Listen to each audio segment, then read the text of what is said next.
The following program deals with a controversial subject. The theories expressed are not the only possible interpretation.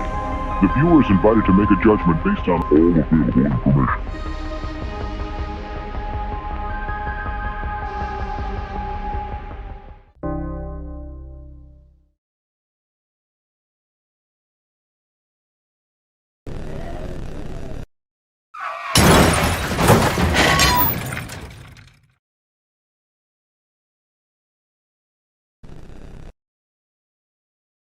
Long-time listener, first-time caller. Long-time listener, first-time caller. Long-time listener, first-time caller. First-time Caller.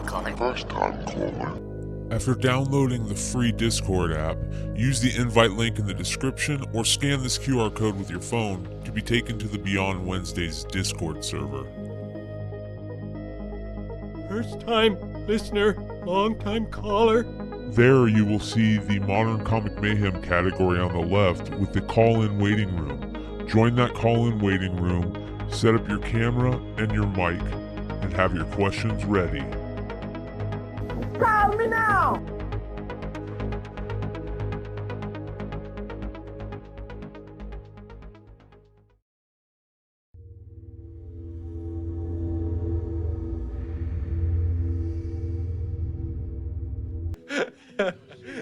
Just one hit, then I gotta go.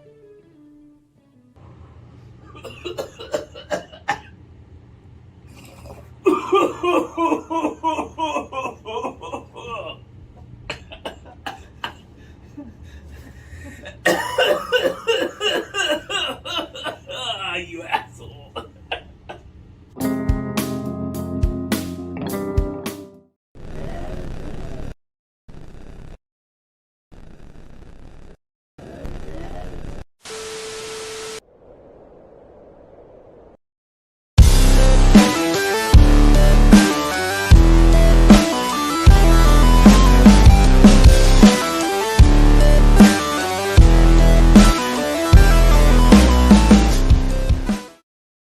Love that intro.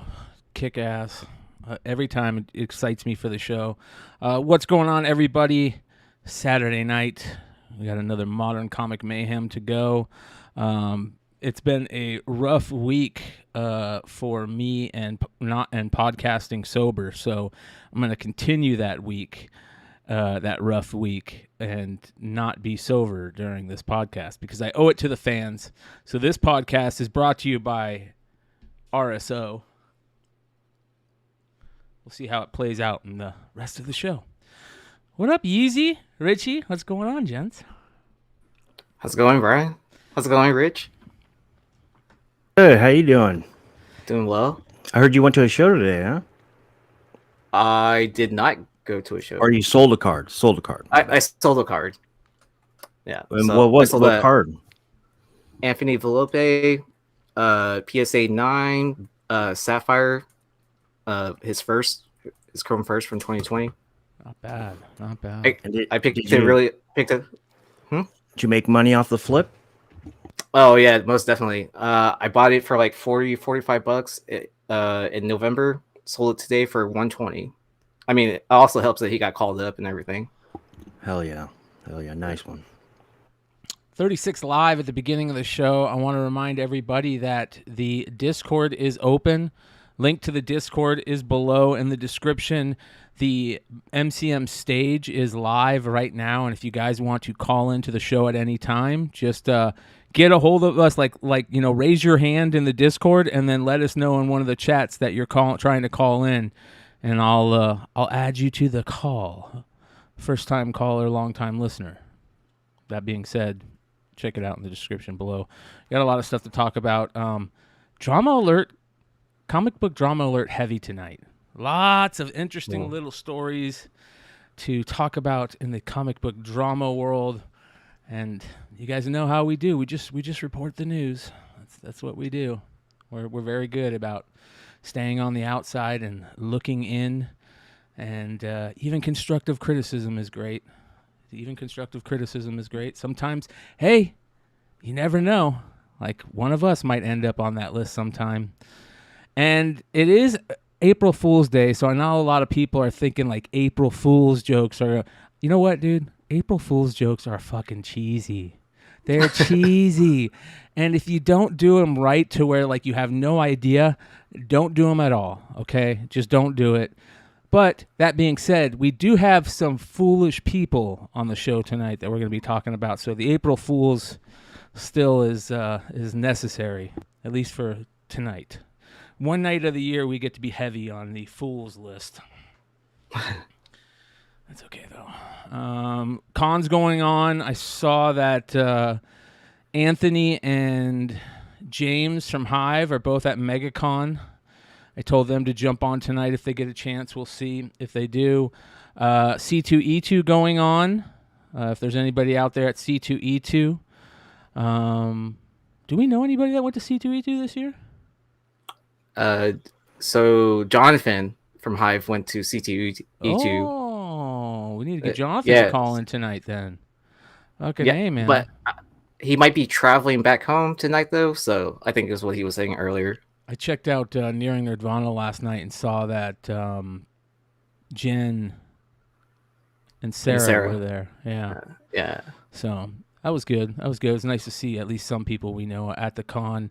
Lots of spec books from the con that we have been talking about on the channels as of late. Lots of interesting stuff. So, Rage Theo is at C2E2. Rage has the link. That guy's able to jump in too. Very interesting. I'm not gonna get into the drama stuff till we get there, but it's very interesting tonight. Very interesting. Very small. All right. What else do we got? We got a couple little news and notes. Nothing crazy. FOC. Yeah, FOC. Spec. FOC. Yeah, we got that. But yeah, let's get into some of the news and notes this week. This was kind of interesting. This is one that a lot of us have been waiting to hear about for a long time. It was one of those OG spec books. One of the ones that I remember everybody going crazy for, that being Witches. And it's been greenlit, optioned for a long freaking time, you guys. And Scott Snyder gave a little update on what's going on with it. So, says some questions about optioned versus greenlit. So a primer, Snyder wrote as a kickoff to his 5-tweet explanation. He said, so when you do an indie comic that you own and you take out with a manager or a agent, the hope is that someone will option it. What an option is someone, a producer or a production company, a studio, etc., sort of renting it.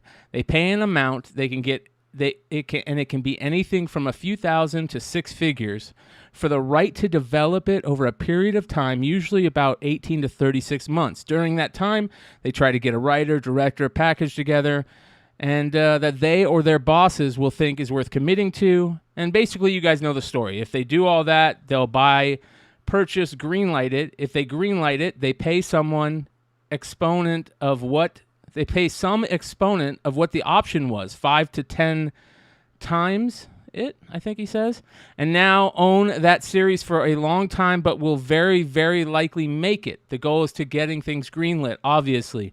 But the power you have as a creator is that if the book is optioned and not greenlit, which happens 90% of the time, the rights come back to you and can go back out for another 18 to 36 months. Snyder's last bit of advice: focus on the work and not the pitch. So it sounds like maybe that happened. Maybe they're gonna. It's back. It needs to go back on the auctioning block. So it's not good news, you guys. Yeah, this is not the first time. As you guys recall, Michael B. Jordan used to own the rights to this title. Really? So, yes, it went back on the chopping block or the shopping block, whatever you want to call it, and it was picked up again. Wow. Yeah, because wasn't it optioned earlier this year? It was optioned at the beginning of mid 2019 by Michael B. Jordan's company. So, and then nothing happened throughout the pandemic, the 18 months after the pandemic, and then it went back on the shopping block. But I guess, you know, it does. Are we gonna see it? Are we really gonna see it? It is gonna be animated. Was it supposed to be animated at first? I don't think so. I thought it was live action, but Yeah. I didn't hear anything about animation. I heard it was all live action. But this is a completely different set of production team or whatever team or corporation or whatever that had it. He said he's show running it, so it looks like it's still the TV Witches TV's writer room starts in 11 days. He said that the other day, the 23rd. He says he's show running it, so you know, the animated series still looks like it's a go, but maybe he's just telling people why it's taken so long. We'll see. Well, Amazon and animation have been doing pretty well. You know, the reception of Invincible was really good, so that's probably why they might take that direction. Yeah. Well, there you guys go. Be on the lookout. The writer's room is starting in 11 days, so we're finally going to see something, which is interesting. Yeah. Chad Cave says, pretty sure 90% is way too optimistic, probably closer to 97%. Yeah, I wouldn't be surprised. Most of that shit is optioned and comes back. I think that's happened to Stray Dogs, right? Stray Dogs is got optioned and then it came back to him, and I don't know if it's got optioned again or not. Do we know? No, I don't know. I think they were still like kind of shopping it around, but I mean, you know. All right, so I got a little game here. Is this an April Fool's post? Yay or nay? An April Fool's post on this one. All right, you guys. Yay or nay? An April Fool's post. In 2005, Topps made these cards with $100 bills inside and randomly inserted them into packs. A fun idea that the legal team probably put a quick stop to. Yay or nay? I thought that was real, but I mean, it wasn't always $100 bill. It could be like, you know, $1 or something like that. But I think it did go up to 100. What do you think, Richie? I would say nay, but the reasons why it makes sense. Yeah, especially if it's not a full $100 bill and they just ripped it. It is true. It is true. This is not an April Fool's post. Pretty crazy, man, that they actually did that. That they put $100 bills in packs. Should we buy some? We should buy some 2005 Topps and see if we could pull a pack with any of the money in it, right? Yeah. Ever since I was a kid, I've always wanted to pull a Willy Wonka golden ticket, right? So, is this the closest thing? Money cards. Let me look. I'm looking. Hey, dude. John Kesselman at Raw just put 5 golden tickets for the cannabis Willy Wonka in his Raw packs. So be on the lookout for that. All right, let's see here. 2005 Topps baseball money packs. Money cards, right? I don't see any of them. Pack Wars. It was like a rip a card, wasn't it? Like they covered what the bill was, and then so you had to rip it open to see how much you got, right? I'm not sure. I'm looking. 2005 Topps Pack Wars baseball.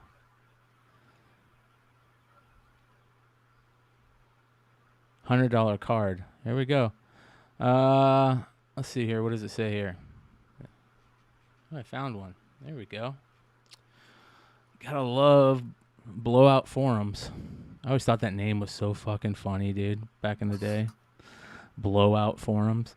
I used to have a picture with one of the $100 insert cards from Pack Wars, but I seem to have lost it. Yes, here is mine. I pulled this from a box I purchased in 2005 and still have it. I've never seen another one of these. So, out of the Pack Wars product, not out of regular 2005 Topps. $1,000 a box, $200 a break slot. That's funny, dude. Yeah, I'm looking. These are the Pack Wars stuff right here. 2005 Topps Pack Wars.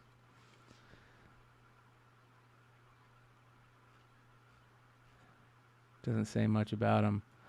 But it would be interesting to try and pull some of those cards. Baseball Pack Wars card pack. Here we go. eBay. 2005 Pack Wars money card. Nothing. If anybody has any more information on this, let us know. This would be a fun box to break live. Or do a case break on this shit. That'd be fun. All right. Very interesting shit. Yeah. Next. I thought this was pretty cool. I know I'm giving shit to Richie's really good at giving shit to all the tabletop players, as he puts it. He doesn't have enough money for a trench coat. So I had to throw out some more love to the tabletoppers. Check out these 12-sided dice, dude, with these eyeballs in them that move. Those are bad as fuck right there, dude. I mean, I guess if you're buying those, you have money to waste. Yeah, yeah. Time for yeah, dude. Yeah, that was fucking terrible. I mean, dice are a big deal for D&D players. Like, they make them out of all kinds of materials too. I mean, they're starting to pop up at cons a lot, like all the custom dice and dice rollers and all that stuff. Yeah. Well, there you go. For those people that collect dice, I always see people selling dice at like cons and shit, and they always look cool. But I wonder if anybody ever sells any of them. If you know, like, is there anybody out there that collects dice that doesn't play tabletop games? That'd be interesting to know. All right, here we go. Let me finish this. Some news. The only dice I would waste money on are those ones that are, the ones that are like for cheating for craps. Yeah. What are they're loaded or weighted? Yeah. Fake ones. Or whatever. Mm-hmm. Yeah, fake ones. Yeah. Carnage new power up may make him Marvel's most powerful villain. A lot of news coming out of the cons, and then they had a big thing where they were telling about everything that's coming. We're going to get into New Dawn coming up, new Batman and Robin series that looks pretty good. But this is interesting that I saw Marvel's Summer of Symbiotes plans for a 2023 send the Carnage symbiote after powerful villains to become a god capable of killing every Venom to exist. This is so tiring, dude. Right? I mean, isn't that what's his name was? Wasn't the King in Black that person? You mean like the King of Null or whatever? Symbiotes? Yeah, no, yeah. The King Hive Mind or whatever. And then you had Dark Carnage, which was like Null's like 1B henchman during the Absolute Carnage series. And during the FOC segment, there's some books on FOC first appearances. I think that's probably going to tie into this. I mentioned the burnout on symbiote and goblins. Yeah. It is a burnout, but I'll be honest, that looks badass right there, dude. Oh, totally. Looks like a story variant almost. Yeah. Death of the Venomverse. So, number 1, Bjorn Barons. Bjorn Barons been killing it lately, dude. Absolutely killing it. But Carnage wants to murder every Venom in the Marvel multiverse. Oh, here we go again. Let's check it out. You ready? Let's do this.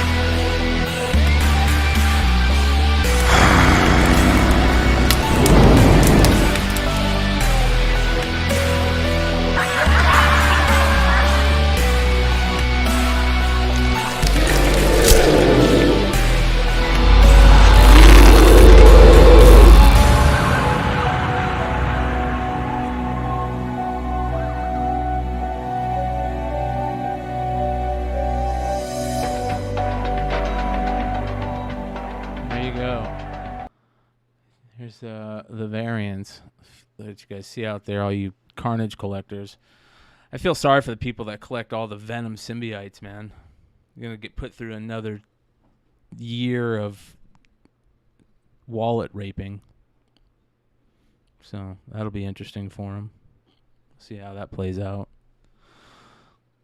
So other interesting stuff coming to Marvel, but that was one of the big ones that they talked about at the cons this week, which kind of takes us into our main segments of the week, the Mega and C2E2 cons. I think that for me, the coolest things that happened were by far two artists.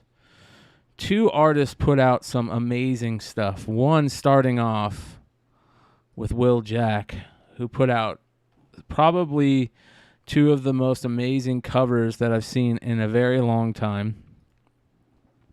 And then at the con, he did these cool little sketches on them that look good, which is beautiful.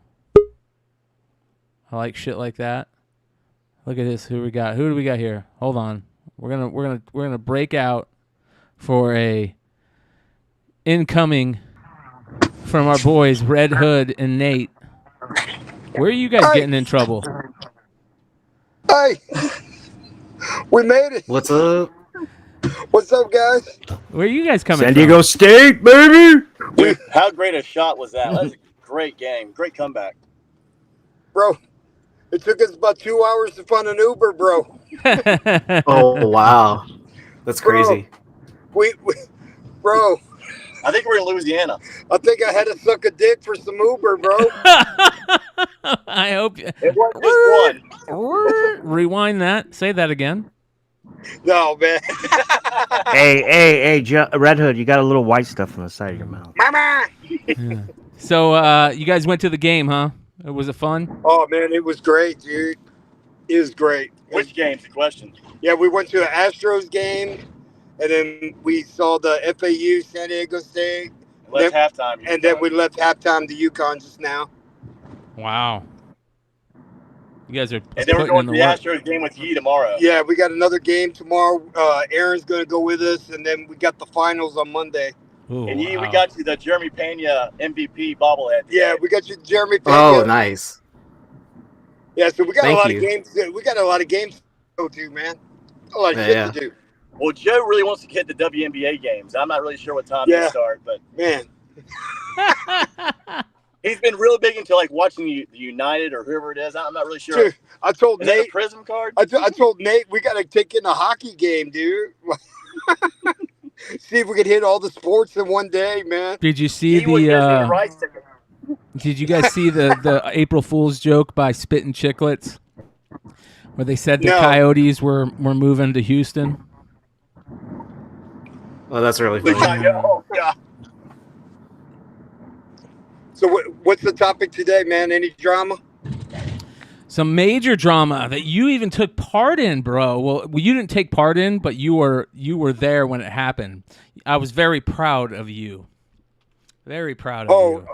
Motherfucker talking about my boy Ben. You got it. Yeah, dude. That ain't right, dude. So like Ben works his ass off all day. He ain't got time to be worrying about that shit, dude. So yeah, that'll be fun. That'll be interesting. So we'll see how that I'll be right back. But I'll definitely see you guys tomorrow. Don't worry, brother. Yeah, dude. Hopefully you guys have a good time tomorrow at the game. And then when do you leave, Joe? I come back Tuesday. Nice. Where are you staying? I'm staying at your house, bro. I told him he should come in later and do the podcast from my room. Just log in. I'll tell you what, Nate here's got Steve Sansweet beat his Star Wars toys, bro. It's got a freaking museum, dude. I know. We're gonna have to. You guys are gonna have to jump back in when you get home. Yeah, I'm gonna get him logged in once we get back. All right. That'll be about an hour. All right, perfect time, and we'll see you guys there. All right, I'll be back. See you guys. 5,000 G. Later. I love that shit. By the way, Did you guys see the Top G? The Top G made it out. Do you guys do you follow Andrew Tate at all, Richie? Mm-mm. He finally got out of prison, dude, and he looks like an animal, ready just to fucking. Who is he? Andrew Tate? He's this like famous like red pill guy that like talks about getting chicks and making a ton of money and stuff. But he's also a kickboxer, and his dad was a famous chess player, and he's pretty interesting, dude. He's kind of a douchebag sometimes, but he's also pretty interesting. I gotta be honest, he actually is pretty damn interesting. But he got put in a Romanian jail for like since the beginning of the year, bro. And he came out, dude, and he looked like he had doubled in size. And dude, you guys see this video of him. I'm not gonna talk about it much. I just want to show this video of him.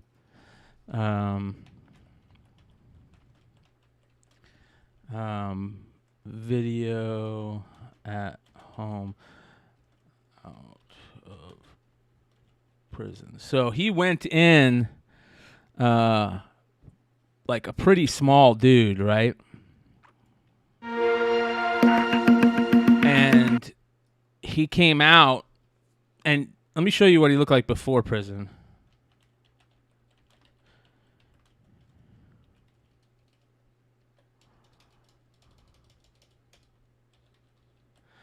And he got put in prison and everything. So, let's see here. See if I can find a picture of him. All right, yeah. So this is him. This is what he looks like right before he went into prison. Kind of like a skinny. You could tell he's a fighter, right? Let me show you. See it? Right?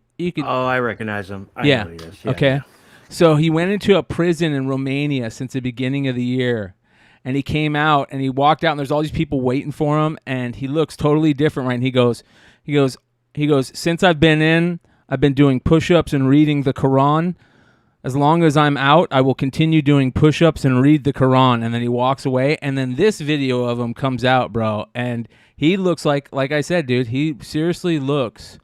He looks like an animal that's like ready to fucking pounce. Check this out.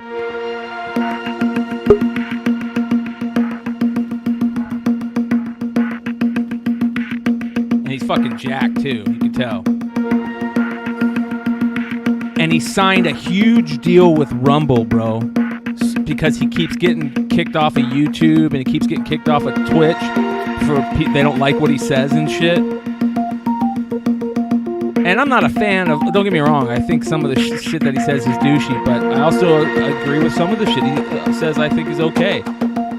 But they fucking put him in jail for 6 months, dude. And he put out this post. I'm going to talk about it more on Podcast just because it's fucking interesting. But he put out this post saying, here are the people that fucked with me before I went into prison. And here are the people that I will continue to work with after I'm out of prison. Same people. And he goes like, Rumble, I'm sticking with you because I believe in your vision or whatever, and I will only be streaming on Rumble. So guess what, you guys? Go check out our Rumble account. We're going to be hanging out on Rumble more often now that the Top G is over there. Yeah. Well, he might be lame to some people, dude, but he is out of jail now and ready to rock, ready to fucking pop off like a fucking bottle rocket. All right, back to what we were talking about. Our boy Will Jack. Yeah. There's his record. Yeah. 1 win in pros and 1 win in the amateurs. Yeah.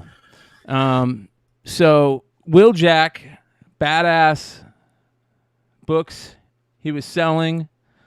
So I know he was at WonderCon, right? Was he at WonderCon? I know, yeah, he was at WonderCon. And I don't know if he's at C2E2 or MegaCon. Do we know? Is there anybody out there that went to C2E2 or MegaCon that Brad Selden says, come on, Brian, find better inspiration. Dude, I said the dude, for the most part, was a douchebag. But he's very, very fucking interesting. And if you don't think that he's interesting, there's a fucking problem, dude. But that doesn't mean that he's not a douchebag. I agree, he's a douchebag. All right. this dude is fucking amazing, though. And one of the things that he put up was something very interesting. And we were talking about this the other day, where we were talking about the fact that, you know, it's digital art, right?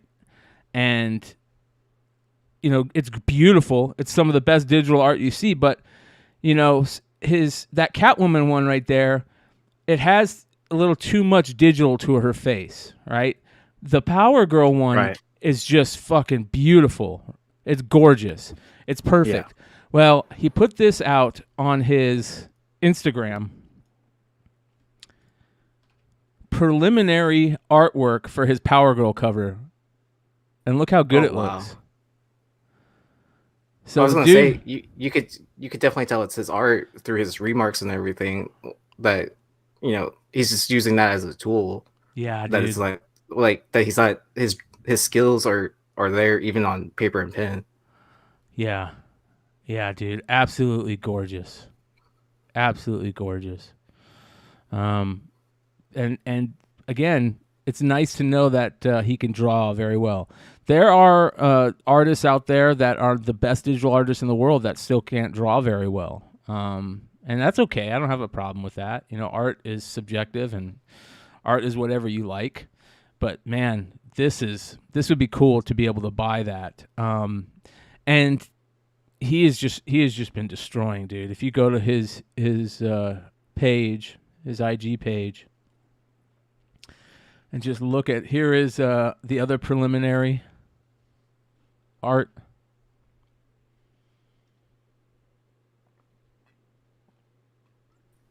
How much would you guys pay for that? Ooh. That's nice.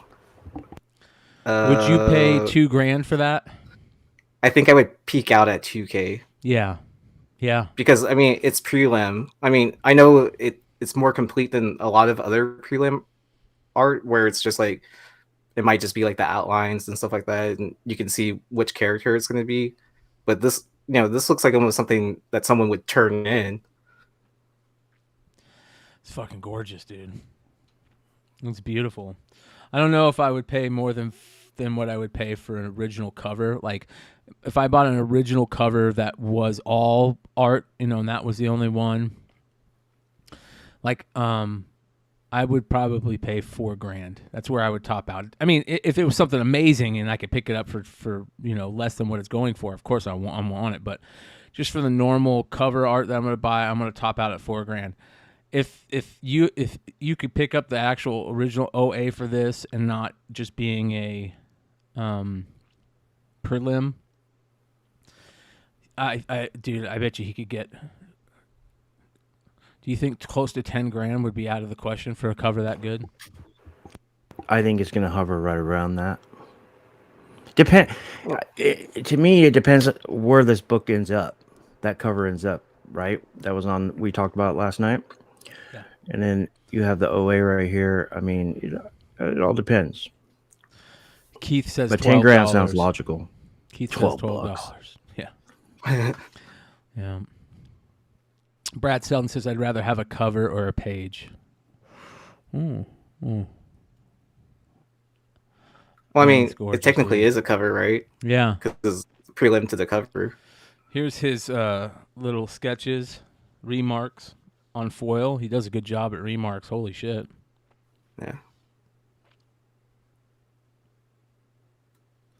Yeah, this dude's amazing. Beautiful. Beautiful stuff, man.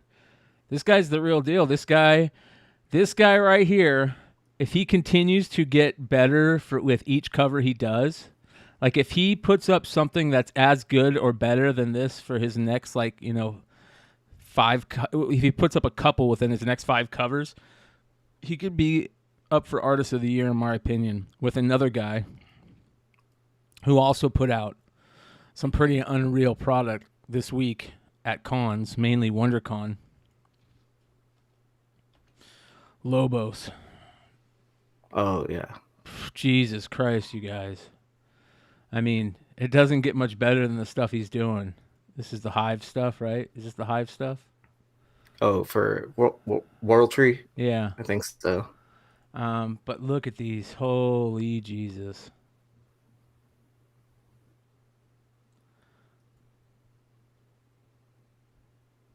Absolutely amazing.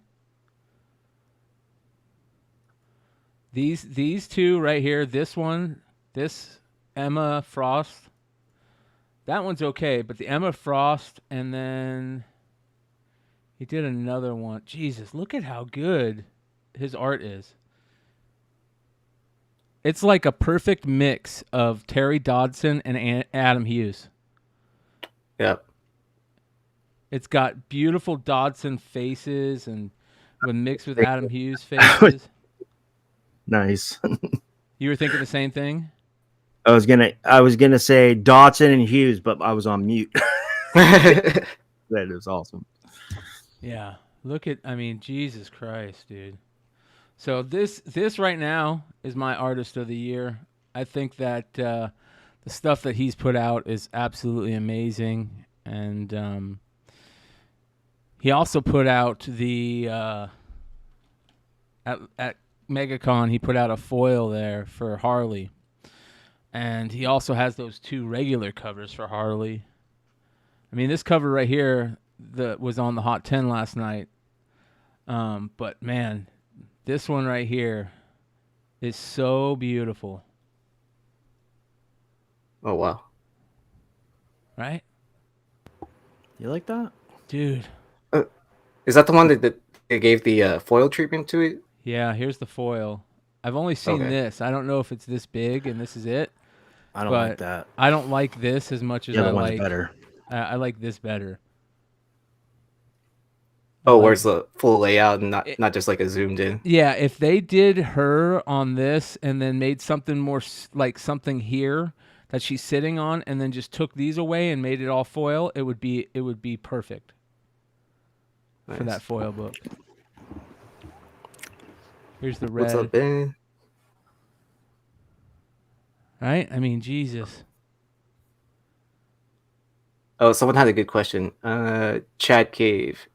Isn't prelim different than OA? Isn't OA actual? Yeah, so prelim is art that they're using to design for a cover or a page or whatever.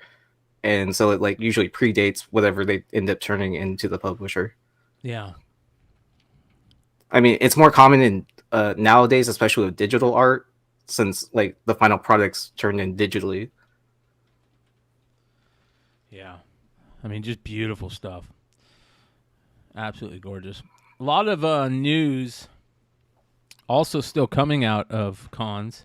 I see somebody asking, I think Manny's asking about it in the chat. And yeah, Spider-Boy. The spoiler for the spoiler popped. And now we're getting Spider-Boy. Oh my God! I hope they don't burn out. Like, as long as those Sony animation movies are good, it's still going to be popular. But as soon as one starts tanking or we start seeing a downward trajectory, like Phase 4, I think these things will lose massive value. With this book right here, remember, Manny can attest to this, and a lot of you can as well. Dan Slott went on his Twitter and his IG and it was posted, reposted a week, maybe 5-6 days before actual FOC threshold, the deadline, and it was open to order at that time. And they were really pumping this thing. And I hate to use that term pumping, but they were really pumping this book. And they were right. It's a cool character. So it's already sold out everywhere. Yeah, it's probably going to be a $10, $12 to $25 book week of release. And it could make the Hot 10. But honestly, I see this thing dropping right down to $5 within a few weeks. Well, did you see? So this is what he said. All right. Says, over time, Marvel fans have met a host of new heroes from throughout the Spider-Verse. Miles Morales, Ghost Spider, Spider-Man Noir, Spider-Punk, and so many more have weaved their way into the Marvel Universe and into fans' heart, but none have been anything like Spider-Boy. not originating from the multiverse at all. Spider-Boy's been here all along and starred in some of the greatest stories in Spider-Man's history, hasn't he? I can't wait for people to meet Spider-Boy and the unique role he's going to play in both Spider-Man's world and the Marvel Universe, Slot said. I grew up reading Spider-Man comics. He is my favorite character in all of fiction. All I ever wanted to do was tell stories with this cast, and it's been the coolest thing to co-create some of the characters who populate it. It feels like this is the same thing that they've been doing for the last 10 years, right? Let me continue. And this Spider-Boy is the one I'm most psyched about. On the art side, two absolute Spider legends are bringing the Spider-Boy to life. My longtime collaborator Humberto Ramos and the amazing Mark Bagley. The all-new, all-different Spider-Boy of the 616. He's got strange new spider powers, secret ties to the dark corners of Spider-Man lore. I found that interesting. Again, secret ties to the dark corners of Spider-Man lore. And a story that's all his own that's right about to begin. It looks like a mashup between 2099 and that one character, Spider-Man and Spider-Man 2099, and that one character that's from the Dark Web tie-ins. His first appearance was I think it was in Vault of Spiders. Savage Land Spider-Man? See how, because he has the multiple eyes on the top. Yeah. So, and I wouldn't be surprised if they make him like Latin or Asian or whatever, minority. For sure. I wouldn't be surprised if they do that.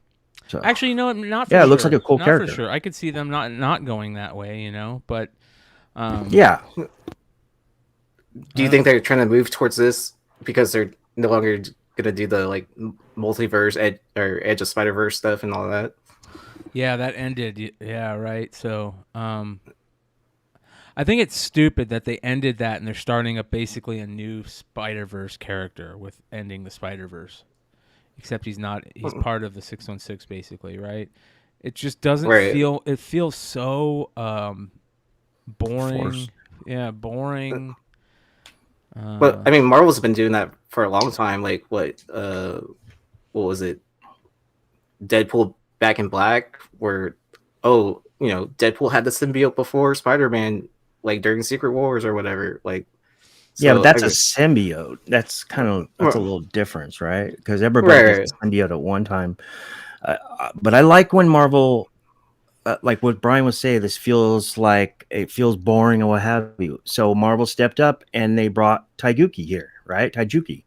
That was a fun character. We were all pumped on that because Sentry was dead at the time in the comics. And it was like a kind of like a fresh breath of air on the character. Same with the new Agents of Atlas, and I'm not just saying that because they're Asian, but it's just they're fun characters to spec on and collect. This just seems like a mashup of a few characters, and they go, "Oh, let's call him Spider Boy. We don't have a Spider Boy."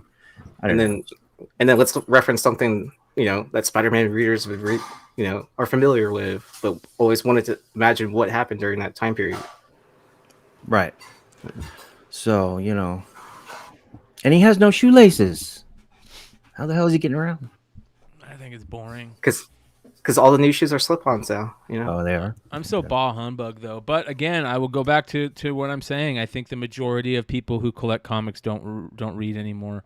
I don't think it's a huge discrepancy, but I think it's probably 60-40. The amount of readers to non-readers that are still just buying based on cover art and speculation, or don't want to quit their collection, or whatever. I think that if they were reading, we wouldn't see stuff like this because more people would be complaining, or maybe not. I don't know. I don't know what to think. Well, I feel like more readers wait for trade paperbacks to come out. So by that time, it's they've already written 5 more issues. Right, that's a good point, and that's why they're so popular now because those are the readers. Maybe the single issue, the single issue pre-order game has just got old to the basic collectors that don't speculate. Yeah, and they go for the trades. I don't know. It's a cool looking character. It's got really cool colors and all that. But like I said, from an investor or speculator's point of view, this thing was being pumped majorly on some big IG and Twitters, and it was open to order. So there's going to be a lot of them. There's going to be probably about 100K at least. Here's some video from MegaCon from one of our favorite retailers, Bird City Comics, who is out there. Go check him out. It's got some cool stuff going on. Nathan Dirty.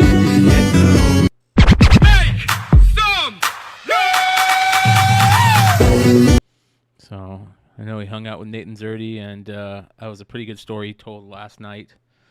But very cool to see all these artists working with the retailers that we love. Here's another video of him out there. So you guys go check out Bird City if you're there tomorrow. Is he staying tomorrow? Is he out there tomorrow? I'm not sure. This is one of the books he was selling. I wonder if it's still available. Booth 1057 is where you guys can find them. They moved them. Usagi. But yeah, so here's some interesting stuff. MegaCon. I wonder if we go and look at MegaCon 2023 and see if we get any good views. Because that view is shit. Sam Raimi was there. I don't care about that stuff. Half the times when I see, like, you got James McAvoy there, and he just looks like he just wants to get out there as fast as possible. Like, you know, what do you think that their thought process are when they go to these things? It's probably like, I mean, most of them are actors, right? So they probably have a persona or character that they portray or what the public wants to see, right? Because, you know, probably like 500 people are going to go meet him for an autograph or photo. I want to know how many of them are picking up chicks. I think a guy like this guy probably just wants to go home. Yes. Because he's so big and popular. But a guy like, I think, maybe not now, but before, Dave Bautista, who was building up his rapport with fans when he became Drax and stuff. I think a guy like that is probably really feeding into everybody coming up to him, getting an autograph. It was a real cool thing. And then eventually when you get to a certain A-list, you probably just want to be left alone. Yeah. You know? Yeah. Aren't they being paid too? They're being paid to be. Oh yeah. Oh yeah. They get paid free room and board and paid. Probably making like 20 grand. You know what I mean? So one of the things that we're putting together here at the channel is a new industry roundtable show. I think I'm going to call it Final Boss. So that's just going to have people in the industry, different parts of the industry on every show to sit down and, you know, have a roundtable discussion on 4 or 5 questions, you know. And this would be interesting stuff to ask them. People who have run cons before, get the people who have run the big cons and ask them questions like this. How much does it cost to bring in an A-lister? How much money do you make off an A-lister profit-wise, you know, with that cost? How does it work? I'd be very surprised if most of them give us that information, but the ones that do give us the information will be patted on their back so many people will be like, thank you for saying something that will get more of it. So maybe we'll get a little bit of cornbread from some of these industry titans. Up and coming guys too, you know. We'll have brick and mortar comic book store people on there. A lot of cosplay going on, but we'll have brick and mortar comic store owners. We'll have online retailers. We'll have publishers, head publishers. I want, you know, old school guys, new school guys, everything. So it's gonna be a lot of fun. So be on the lookout for that. But yeah, it'd be very interesting to find out how much they make when they go to these cons. $20K with autos. So they pay them $20K and they do all the autos. Is that what you're saying? Or they get $20K plus the autos? Because I think that wouldn't make any sense for the people, right? I mean, it wouldn't. Well, I'm sure they get an X amount of dollars to show up, and then they probably make a percentage of whatever the autograph fee is. I would assume something like that. Yeah. Interesting shit. So Hive was there too. They had this that I saw, and they're walking around picking up some 8 Billion Genies stuff. So there you guys go. Let's go say hello to James and Jonathan. Jonathan's in C2E2, I think. Yeah. So, but go say hello to them. And there's a lot of people out there. Very interesting stuff. All right, you guys. Let's get into the big part of the show tonight. What everybody is waiting for.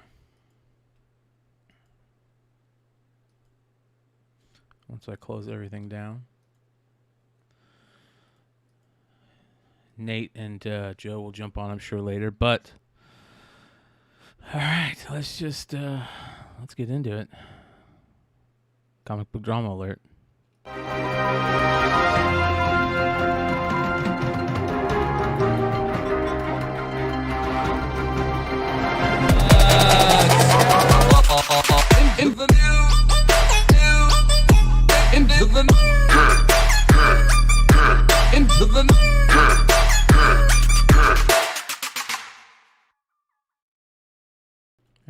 Oh boy.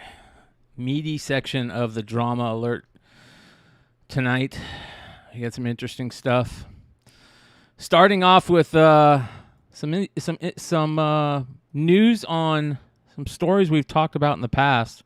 We are seeing more and more break-ins every day. Well, guess what? Cops have caught a recent set of thieves at a store in Burbank. Police responded to a neighbor's call about a potential burglary at Burbank Sports Cards on West Burbank Boulevard about 1:30 a.m. on Thursday, March 11th or 12th. The caller reported seeing a blue truck driving away from the location at a high rate of speed. Police say officers confirmed the burglary and then spotted the similar truck in the area, and they stopped it, but they kept going on Interstate 5. Well, they eventually caught him. 6 occupants ran from the vehicle with the officers giving chase. They apprehended 4 of the 6 and discovered items that were believed to have been stolen from the Burbank Sports Cards in the vehicle. The suspects have been identified, so they got 4 of them, all in their early 20s, late teens. Formal charges are pending, but it looks like these might have been the guys that also broke into the bullpen Burbank early in the morning of March 1st. So that shop lost more than $230,000 worth of money and merchandise. There's been more and more break-ins, you guys, every week. I am being sent in break-in stuff on a weekly basis, multiple to my Instagram. So if you guys know anybody that owns a store or own a store yourself, be careful. Don't hold these big cases at your store and talk about them because that's what these kids are grabbing. They're grabbing high expensive singles and they're looking for cases, Prism, high value, cases. They're Vintage. Anything. And they're just grabbing hundreds of boxes of unopened. Captain Canada Comics had a break-in too. Do you have that info? Okay. Yeah, I did see that. Captain Canada Comics. And then Burbanks has been around for a long time, right? In California. At least like over 20 years or something like that. Yeah, I remember going to there back in the day. All right, here we go. $80,000 of graded comics stolen from Canadian Comic Store. Captain Canada Comics of Brantford. So this is the Captain Canada ones. Look at all these books. Fantastic Four 1, 4, 5, 5. 7, Tomb of Dracula 10, Silver Surfer 1, 4, 4, all high grade CGC. Man, what date is this from? January. Okay, there's a new one. There's another guy that broke. This is just happened like yesterday. For Captain Canada? Yeah, go to his Instagram. It's his first or second post right off the top. And it has the guy and they have a picture. They're like on his there we go. Go ahead. Wow. Says here, this guy walked up into the store yesterday just after 5 and helped himself to a few books, but forgot to pay his $7,800 bill. Any information, please send our way. These guys just keep getting rocked. So if this guy looks familiar to anybody, grab some books. Don't spec and smoke meth. You fucking forget to pay your $8,000 bill. That sucks, dude. That's a bummer. Dude, look how shady the dude looks. He's got dark glasses, a hat, and like a 3/4 trench coat. Yeah, I was gonna say, there's your trench coat. A D&D board in the back. Yeah. Well, yeah, but all right, let's continue on with a little help from our friends over at Renovision.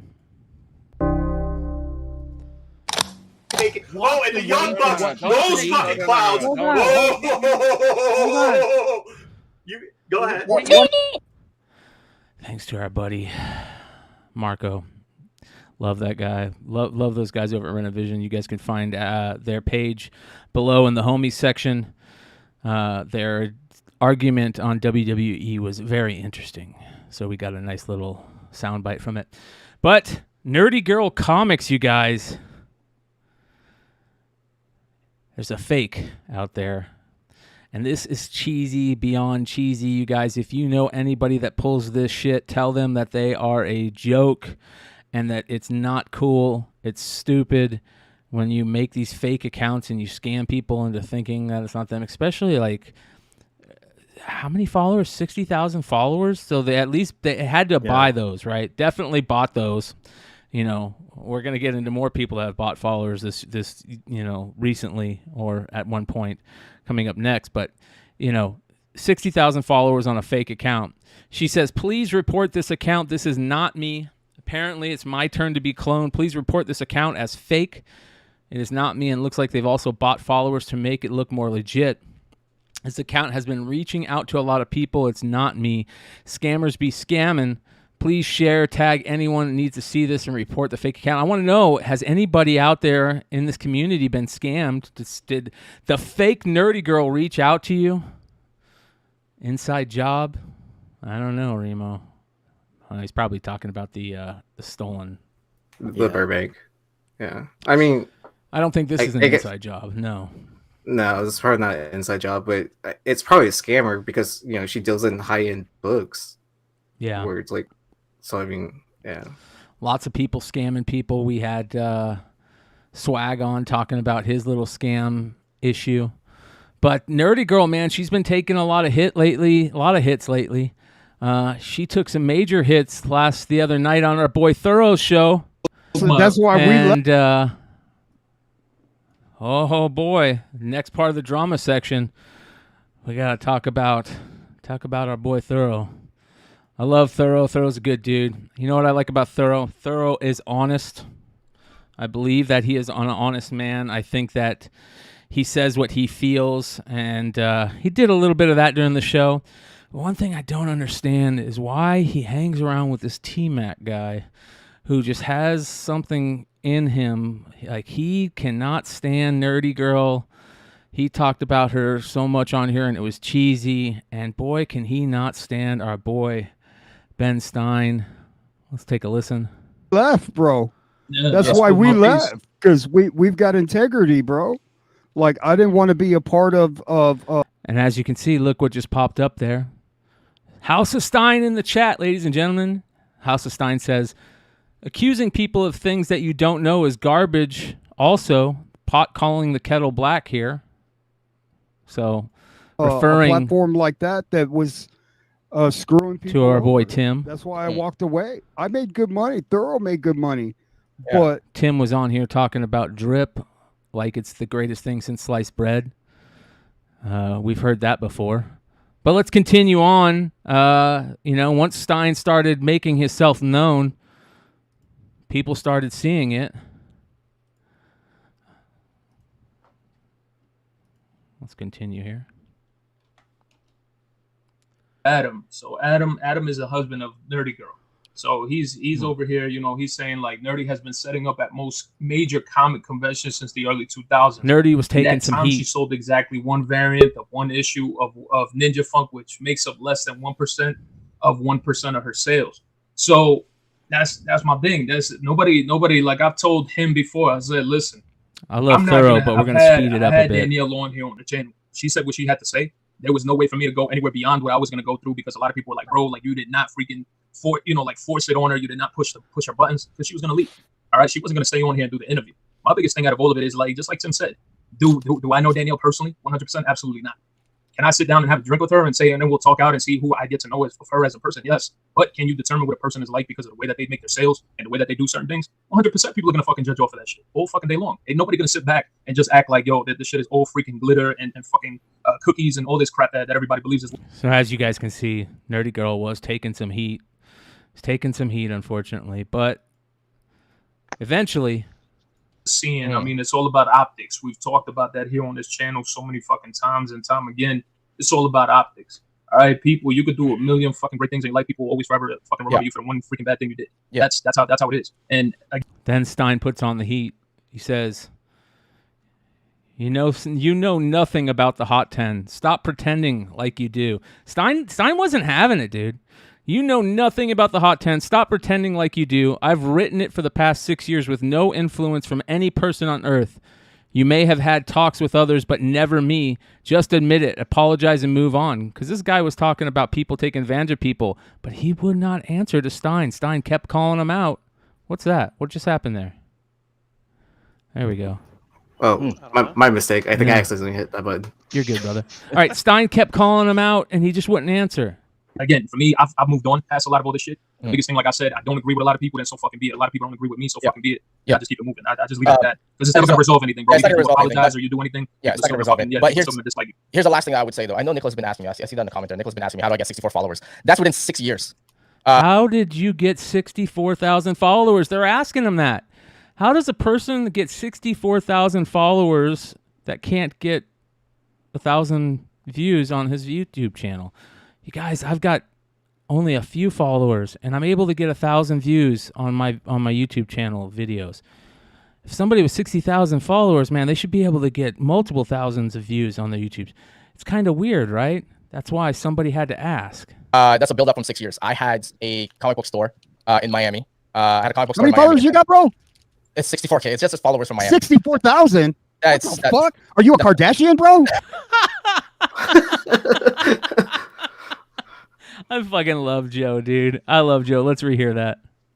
They don't, and that's the thing, right? So I just hope that if you do know things, if you are in whatnot, or you are an online seller and you do know things, pass on that knowledge. You have that responsibility to actually pass on that knowledge, right? Like you do it all the time here on your channel here, Thuro. But that's the thing though here, bro. Like I'm not, for me, I'm like I tell people, it's not to make myself fucking seem bigger than anybody, anything. Do you want me to explain to you how it works, like all the science of it too as well? It flies. That's just a basic knowledge, right? When I say like. So, anyways, this guy kept going. He kept getting into it, and eventually, it had to be brought up. Is Ben and talking about him like put up Ben's comment? What happened? He's talking about this is a reference to the top 10. No, he's talking about me. Yeah, no, he's talking about me. I don't have to actually respond to that again. Again, Ben already knows what's going on. I turned off the comment section of my IG because I know he was going to delete that. But what a pussy. He turned off his comment section. He won't talk to Ben, and he turned off his comment section. Let's continue. Thuro, you've seen the screenshot. You know what it is. I don't have to say anything else. Okay. I want to see the screenshot. You have to say something else. You can't just say, I've shown one person and it said some crazy stuff in there. No, we want to see the screenshot. What's the screenshot? I think Thuro is a very honest man. He sticks up for Ben in this very important part of this thing where he talks about how he thinks Ben is an honorable man and has values and wouldn't do anything, and that people always get him. Well, I'll let him tell it. Here we go. Okay, I don't have to say anything else of that. All we know is this: how is that Ultimate Fallout 4 acetate came out on the Friday, and it was on number 2 on his top 10 on the Friday of? The Friday of. Is yeah, that true? he's saying how. Yeah, that's what he's saying. He doesn't first of all, he doesn't understand Ben's list, and Ben will research the market up until about an hour or two before the show, especially if there's some new action.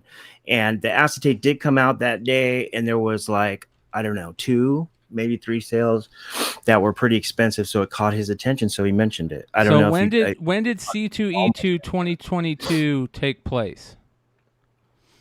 I'm guessing around this. I don't know. I'm not going to guess. Wasn't it the summer? Or no, it was the fall of 20, like October, I think, or something like that. Is that right? August. It was August. It was the first week of August. Of August 6th, 2022. All right, let's go take a look here. Let's go CBSI Hot 10 August 2022. Let's see if that'll come up. All right, here we go. August 5th. August 5th, 2022. And it is on the list. Let's see what Ben has to write about it. I'm sure that it is very difficult to come up with the new concepts for cover art. There are only so many poses you can do. That being said, these homages, blah, make it stop. He talked shit about the book. You think that if he was putting the book up there to sell more copies, that he would talk shit about it? I don't think so. So let's take a look at the next week's. See if we can go here. Take a look at the next week's. August 5th, 2022, and see what he says about it the next week.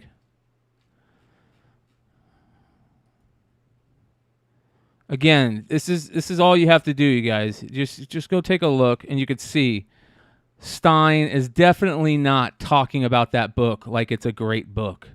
All right, the next week, let's see what he says. Because it was definitely should have been number 1 and number 2. It was the only book people were talking about at that time. It was the only book that people were talking about. He says, "Yeah, and you had no idea he put it on the list." And I remember we talked like a few hours before the show, and you were like, you said, "I wonder if he's going to put it on the list." A lot of people are talking about it. So in the next week, he said, it is virtually impossible to know for sure, but it appears legitimate sales of this are now in 350 to 400 range. Easily the most controversial thing to come about in the hobby in a very long time. Everyone has an opinion. I'm just reporting that this kind of publicity puts a major spotlight on a lot of stuff that used to be hidden in the shadows. Will the hobby collectors and retailers learn from this? Obviously, he's talking bad about it. So, again, Will or Tim, you're ridiculous, bro. Let's continue. That I don't have to say anything else. I don't have to prove anything else. You can say whatever you want. That's fine. No, you do have to prove it. This is not about it. just like back and forth, because you're never gonna admit it to as well, and you're not gonna get an apology from me because we both know what it is. So okay, you need say, to prove it. Yes, plain and simple. Yes, you're detrimenting somebody's character, and you're saying things publicly to thousands of people. So you need to prove it. Yes. Say whatever you want. You can say you wrote it late in the day. You can say all that stuff. But we all know that it was a slow day. It was a slow week. What? Are you kidding? It wasn't a slow week. Everybody was talking about that moment. It wasn't a slow week. Everybody was talking about that fucking moment. And there was not much news. So I'm not going to go back and forth with Mr. Stein on it. That's completely fine. Thorough, you saw the text. I don't have to say anything else, man. Like you said. Let's see if Thorough says anything about that. You can't pretend that there's nothing that's going on in the background. You know what I mean? So that's completely fine. So real quick, Adam says you did tell people she was a CGC graded. No, he doesn't. He continues. He gets sidetracked by somebody talking at Thorough, saying that, you shouldn't have gave Nerdy Girl too much heat. And he continues to talk about it for quite a bit of time. But let's continue on here. I just want to say something because Ben Stein is a friend of mine, and like I've never seen him do like if a book pops up on the top 10, I don't watch it every week, so like I'm not my life is not contingent on what's on the top 10. Top 10s are fun because it gets people talking about comics. I don't know how he's got a certain way how these lists are made, but I do know that Ben is a straight up guy. He works his ass off. He gets nothing out of doing this, but he has a love and a passion for comic books. He doesn't go flip this, flip that every other day or whatever. He may sell some books here and there, but like he's a straight up dude, and like if you needed help, he'd be a guy to help you out. I don't know Comic Tom. I don't know. I don't really. I've met Danielle on these pods or whatever. I don't know him. I don't have anything bad to say, and they never did anything to me. I've heard some stuff, but I don't unless somebody does something to me, or unless I see evidence of them deliberately doing something bad to something, then I'll make judgment. But great fucking comment. That's why I love Hood, baby. That's why I love Red Hood. Like when I'm on the other side here, like I'm very I don't want to throw stones if I live in a glass house. You know what I mean? No, then here's my biggest thing, bro. How many times have I come on? Let's hear what Thorough has to say about Stein. On here and defended Ben S, bro. Ben Stein. All the time. Every fucking time. I've already told everybody, yo, I know that guy to be a stand-up guy. He's been doing his hot 10 list. And mind you, Tim could come on here. I could say some shit about the hot 10 list, right? All fucking day long. Do people still go and watch you and Brian all the damn time? Yes, they do. They still go regardless. There's a lot of people, not just anybody else, but people outside of here who I've seen on IG, I've seen on YouTube. A lot of people talk about the hot top 10 list 24/7 and they hate it because they see it as a manipulation tactic. Let's be honest about it. They see it as a manipulation tactic because they'll start saying like, okay, the hot 10 list is built around what you guys are getting ready to sell. That's how a lot of people perceive that. Do I perceive that? Absolutely not. Why? Because I know you, Ben. I've seen what you've been doing, and you literally have told people. I love that. On your freaking anytime you wrote your. I love that. The T-Mac guy's like, yeah, exactly. That's exactly what it is. And Thrill's like, you know what? Do I think Ben does that? No. Like fucking this guy is. If you guys get a chance, go and watch this whole thing. Put it on 1.75 speed. It is hilarious. Let's continue. Hey, I have no idea why this book is up here, but this book has been selling. Don't have any clue why the fuck anybody's even buying it. Would I tell anybody to go buy it? Absolutely not. I've never seen Ben S go out and tell anybody, say, hey guys, this is on the hot 10 list. You need to buy these books. No, not at all. The thing about that I'll freaking put out there all the damn time. But to go ahead is like I said, look at the person who you were working for. I don't know if you guys are even still with freaking CBSI. Look at that main guy. Look at that guy. That's the one. Like I said, that's what I'm talking about. I was just gonna say that. I think there's a cross wires here with Ben C and Ben S. And something might have came out that maybe he was fucking joking about, or maybe he fucking was, just fucking in the middle of a conversation and just thought maybe, and it just got blown out of fucking proportion and taken out of context. Because there's no way, no how that Ben would ever do some shit like that. Let's continue real quick. See who is the owner. Don't get him confused with Ben S, because a lot of people keep to this day. I don't know how many times Ben Stein's going to have to reiterate to everybody that he is not the owner of freaking CBSI. Dude, Ben C, look behind what the hell Ben C is doing and look at all the stuff that this guy has did. He has... So multiple things being brought up during the show. This show was very weird. Thank you, Steve. Now, of course, I got to press a whole shitload of books. We made it. Here we go. So. Yo, and Stan, House of Stan said, I won't spat your chat anymore. Yo, listen, you're not spamming, brother. I'm telling you all of this stuff with all due respect to you, bro. Like I said, I got nothing but love for you, bro. I've never fucking have like zero inclinations of you doing anything bad. Okay, I want you to understand because I'm talking from myself. All right, but he says, but I'll leave it at this. Anytime this Tim guy wants to have an actual live conversation about his accusations, I mean, guilty people won't do that. So there you go, man. If ever you guys want to have a conversation, hash your Did you guys just hear that? Hold on. Fuck out. Anytime this Tim guy wants to have an actual live conversation about his accusations, I mean, guilty people won't do that. So there you go, man. If ever you guys want to have a conversation, he says, but I'll leave it at this. Anytime this Tim guy wants to have an actual live conversation about his accusations, I mean, guilty people won't do that. So there you go, man. If ever you guys want to have a conversation, hash the fuck out, then hey, you guys are more than welcome to. Man, you should hash it out, bro. I mean, Ben's a great guy, dude. Look, again, like, we were stirring away from this. We were having a nice conversation about my hair. Now he doesn't want to talk about it. So I'm going to say this again. It's the multiple times I've called this guy a pussy. This guy is a joke. If you're not willing to sit down with the person that you are talking shit about, that's why I always say there was always seats open at this show. Josh's comic books can come on the show and we can talk about it. Tim, you can come on the show and talk about it. We'll get Stein set up in here and I will moderate an excellent conversation and we'll get to the root of it and figure it out. But until you're willing to do that, you're a fucking pussy, bro. Let's continue on.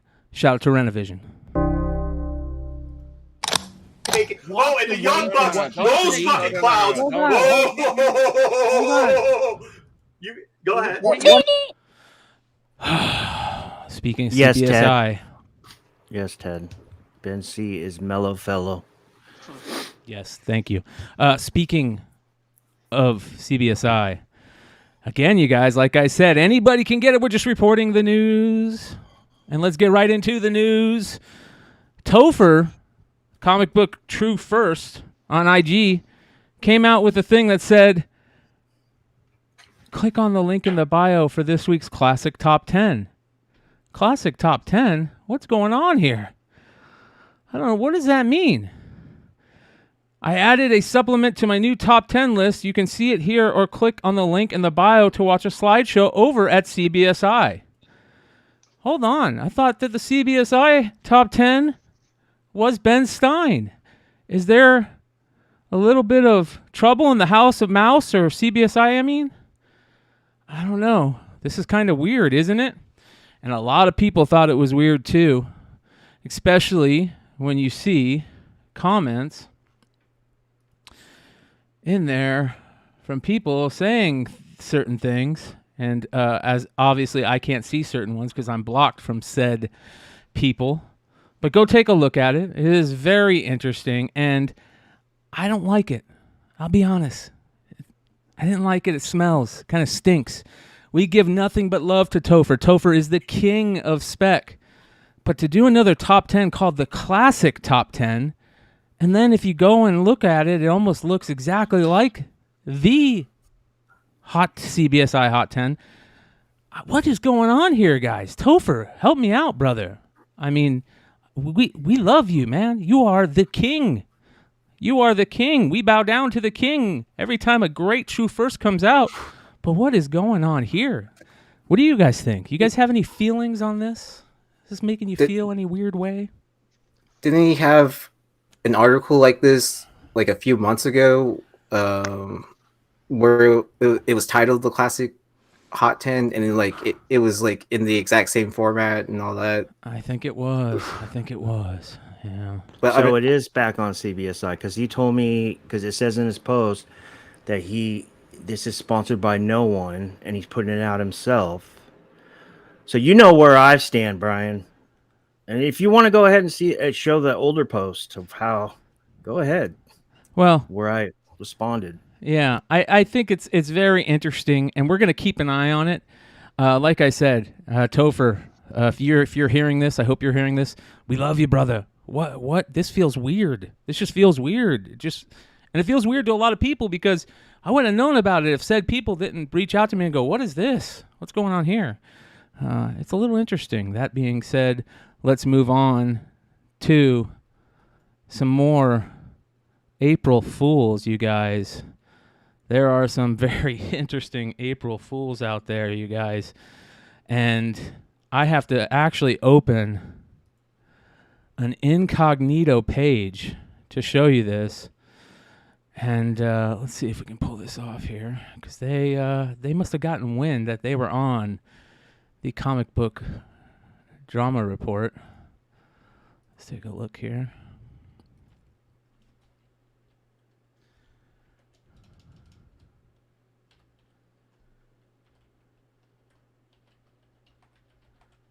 Let's see what we can get here.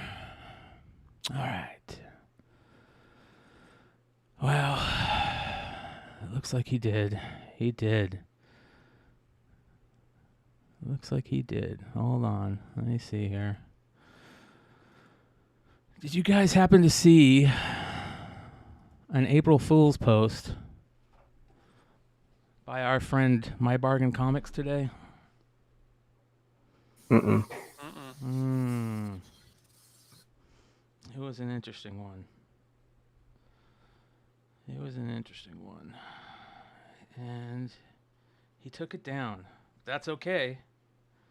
That is okay, you guys, because you got to be smart in the LBC. And you have to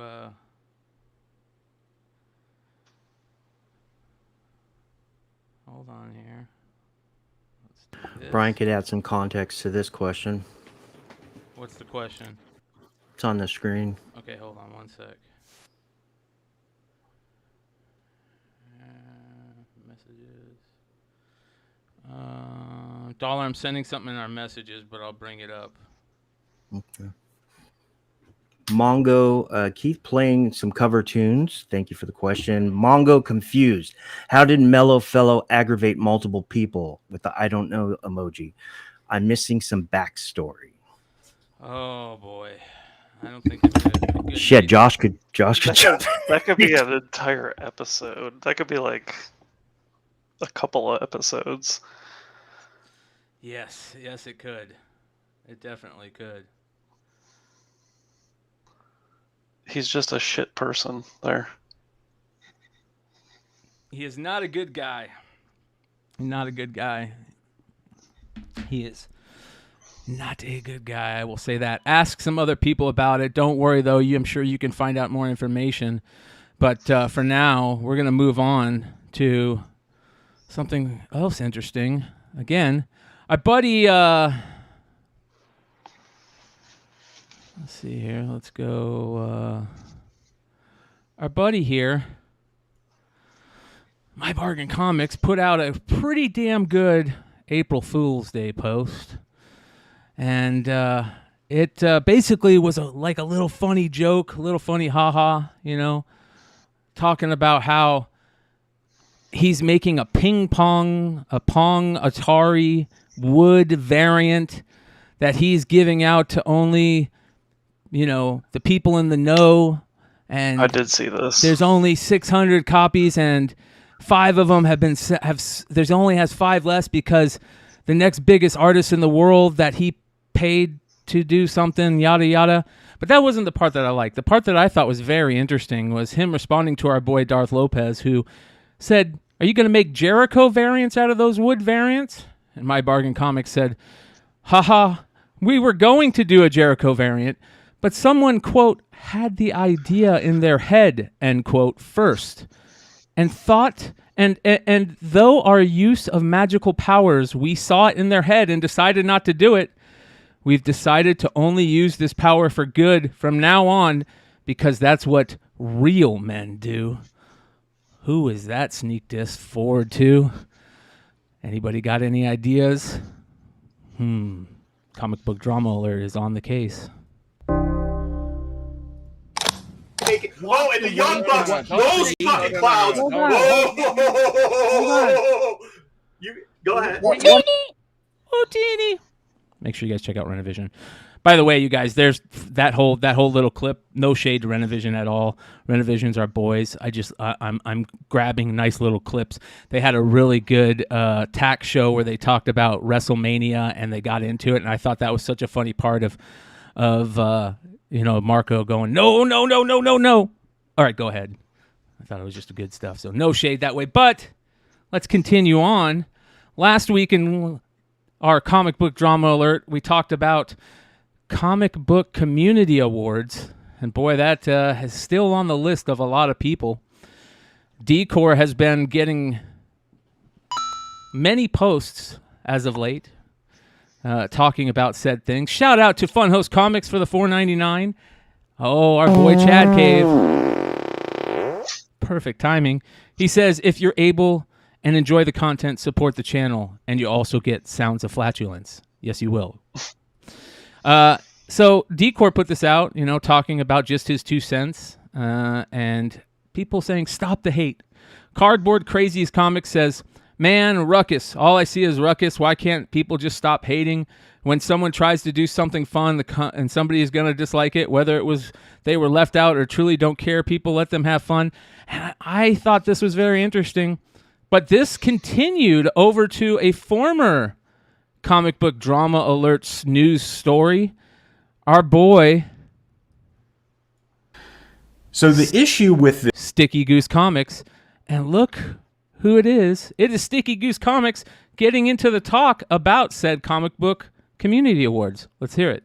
This has become, how are these channels being nominated? So in order for you to win the award, you have to first be nominated. So in order to be nominated, you have to get selected, or your name has to be recommended by other members of the community so that you can be put in the pool to get your name on the ballot, pretty much. So what this has led to was a lot of channels, a lot of smaller channels specifically, kind of politicking, trying to pump their channel up and get as many of their subscribers and followers to vote for their channel so that they can win these awards. And what happened was, I'm speaking about last year, there was only like a few channels that won anything. Specifically one channel, which is a big channel, Reggie Collects, which I'm sure a lot of you guys watch and have heard of.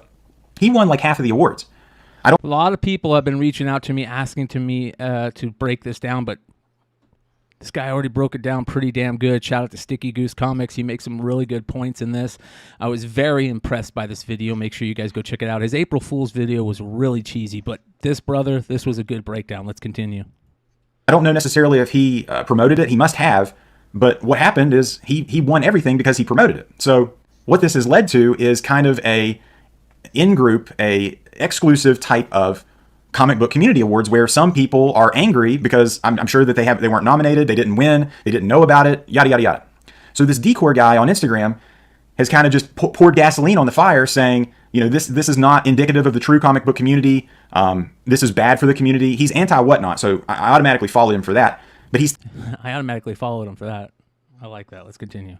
Thinking that all of these people that are in this are whatnot people, whatnot influencers, and that really couldn't be farther from the truth. What this is basically a group of guys who make content, comic book content, and really kind of content where they're just kind of talking to each other, and they've all voted amongst themselves and given themselves awards. It's like the Dundies. So as you can see, yeah, he definitely doesn't like it. But you know, he gave some love to our boy Decor, which I liked. Decor has been out there. You know, again, we report the news, you guys. No opinions, nothing but facts over here on Comic Book Drama Alert. It's like The Office. It's like Michael Scott making awards for everybody inside the office. So this could be something in the future. And controversy like this is good for things like this because it just promotes it. I've been negative towards certain companies, certain promotion, and you know, I realize that when I draw attention, even negative attention to things, they get bigger. So I don't necessarily think the CBCA or the Comic Book Community Awards is a bad thing. I think it's just it's more patting each other on the back, giving each other awards. I mean, that's cool. But take a step back and kind of look at this from like an ego perspective. I mean, everybody that's making YouTube videos is setting up a camera, setting up a light, setting up a microphone, making a display, and filming themselves talking about things that they think people care about. So there's already a certain level of egotistical that comes with this. And then to pat each other on the back is just like ego overload. That's what's kind of always cracks me up about the Oscars and the Grammys. I kind of agree. That's why the reason that we didn't seek it out when they hit us up about them for Flipside. I just it isn't my shtick, but I like this guy's take on it. What do you guys think about the Comic Book Community Awards? I mean, it's an interesting concept, but I mean, it's still early, I guess, in the development of whatever they're trying to do. So, I mean, I guess it's a little bit of mixed feelings, right? Yeah. But I mean, at the same time, I mean, because you know, I guess we've like technically been nominated like a couple times at this point, like whether it's the nomination for Flipside or Drunken Chat. So I mean, it's like cool. I guess people really do enjoy, the content that we're putting out there. But at the same time, like, does it really matter at the end of the day? Not really. Yeah. Mm-hmm. Yeah. What do you think, Josh? I know the last time the link got sent to me to vote on this stuff, I thought someone got hacked and it was spam because it's always a weird link. Mm-hmm. But yeah, no, like I don't know. Like it just seemed like, I don't know, it's not a contest. We're all just talking about shit that we like talking about. So who cares? Man. Hell yes. I love it. I agree.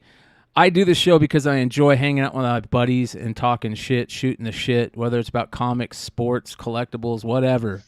Andrew Tate, I don't give a shit. If it's something interesting, I love talking to other people who are interested in it or talking about it. And that's what we do on here. I think that's why it's so fun. And yeah, I don't need to pat myself on the back for it. But I'm not saying that the people who want those awards are bad. I get it. You know, maybe you're into that shit. And, you know, for the people that do it, it's very interesting. Speaking about the people that do it, is this a little too racy?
No, he must not be able to. I couldn't hear you. No. Could you guys hear me? When did I stop? No. You could was hear a fucking dime drop in here. So when did you hear me talking about Dennis? No. So I think I asked the question like, oh, are they doing this just to get followers? And you started talking, and then I couldn't hear anything. But I thought it was like my computer lagging. Was it showing? Was it after I played this? Yeah, it cut out then. All right, so that little video from Comic Book Community Awards, little racy. Our boy Dennis Barger over at Wonderworld Comics called them out, saying nothing like rolling out the red carpet to great female creators like Miss Bird City, at Mama Comics, and Comic Aficionado, letting them know the high standards for which your organizational awards are set. And then he says, raising the bar for the high standards of the comic book community. CBCA, keep it classy. Oh boy, Dennis letting them have it. What do you guys think about that? That was funny. Joe, you got a little feedback, brother. Oh, he's got a little feedback. He probably needs to set up which microphone he's on and all that. Yeah. We'll have Nate fix it. You got feedback, brother. Yeah. All right, check your settings, brother. So I thought this was very interesting about the Comic Book Community Awards. Jason says, you've been muted since you hit play on the video. That's a bummer. That is a bummer. Gremlin's in the system, I imagine. I'm too professional of a podcaster for that to happen on purpose. That being said, keep it classy, CBCA. Keep it classy. We'll see how that all plays out as we continue. To another classy situation. Whatnot back in the news, you guys. Back in the news, talking about the unfortunate situations that's been happening with breakers again. It is the sports card world that is getting the shade now, continuing to get the shade. As if you guys didn't see him, a lot more sleight of hand out there. You still got feedback on you, Nate. Yeah, there's feedback. Yeah, I don't think you're using the right mic. Yeah, change the mic settings. So yeah, man. Somebody tried to hide a downtown. Did you guys see that? I did. Do we have footage? I believe I've been wondering this for a while. Hold on, let me take a look here. We are looking for said footage.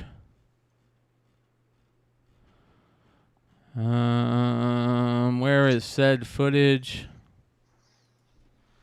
Whatnot break downtown. All right, here we go. Breaker clearly hides a downtown tool during a whatnot break. Here we go. You ready? This was on March 23rd. Let's take a look. Can you hear me? Yes, sir. We are the retail king over here on this side. You're good, Joe. You already know we are the retail kings on this side. Oh, wow, that's the downtown. Christ. Oh! No way. Wow. Yeah, let's watch that again.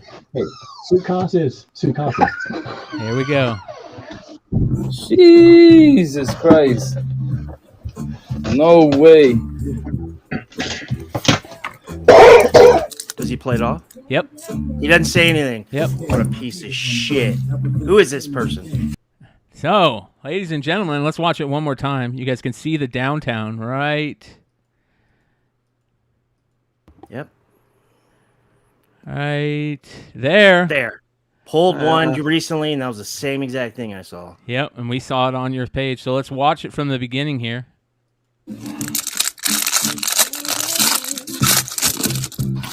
Yes, sir. We are the retail king over here on this side. Ooh wee. You already know we are the retail kings on this side. Jesus Christ. No way. Do we have footage of the chat? I wish we had footage of the chat. Let's see what they talk about in this. Oh, you didn't catch the end part of what he says. Oh, okay, hold on. Okay, let's watch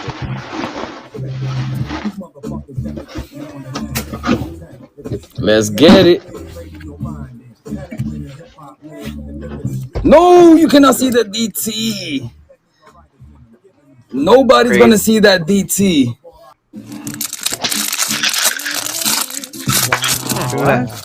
Yes, sir. We are the retail king over here on this side. You already know we are the retail kings on this side. It is, right there. Jesus Christ. No way.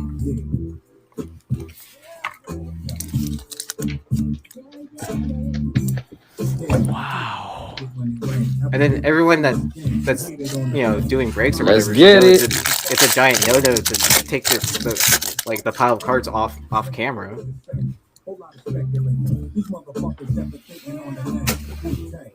Let's get it.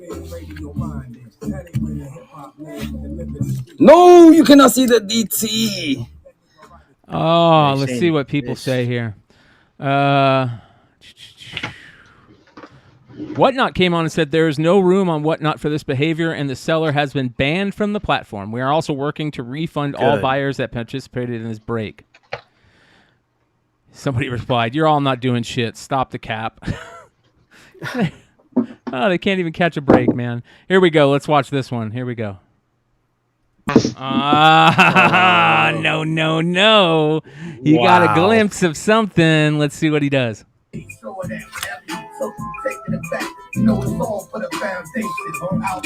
All right, let's get it.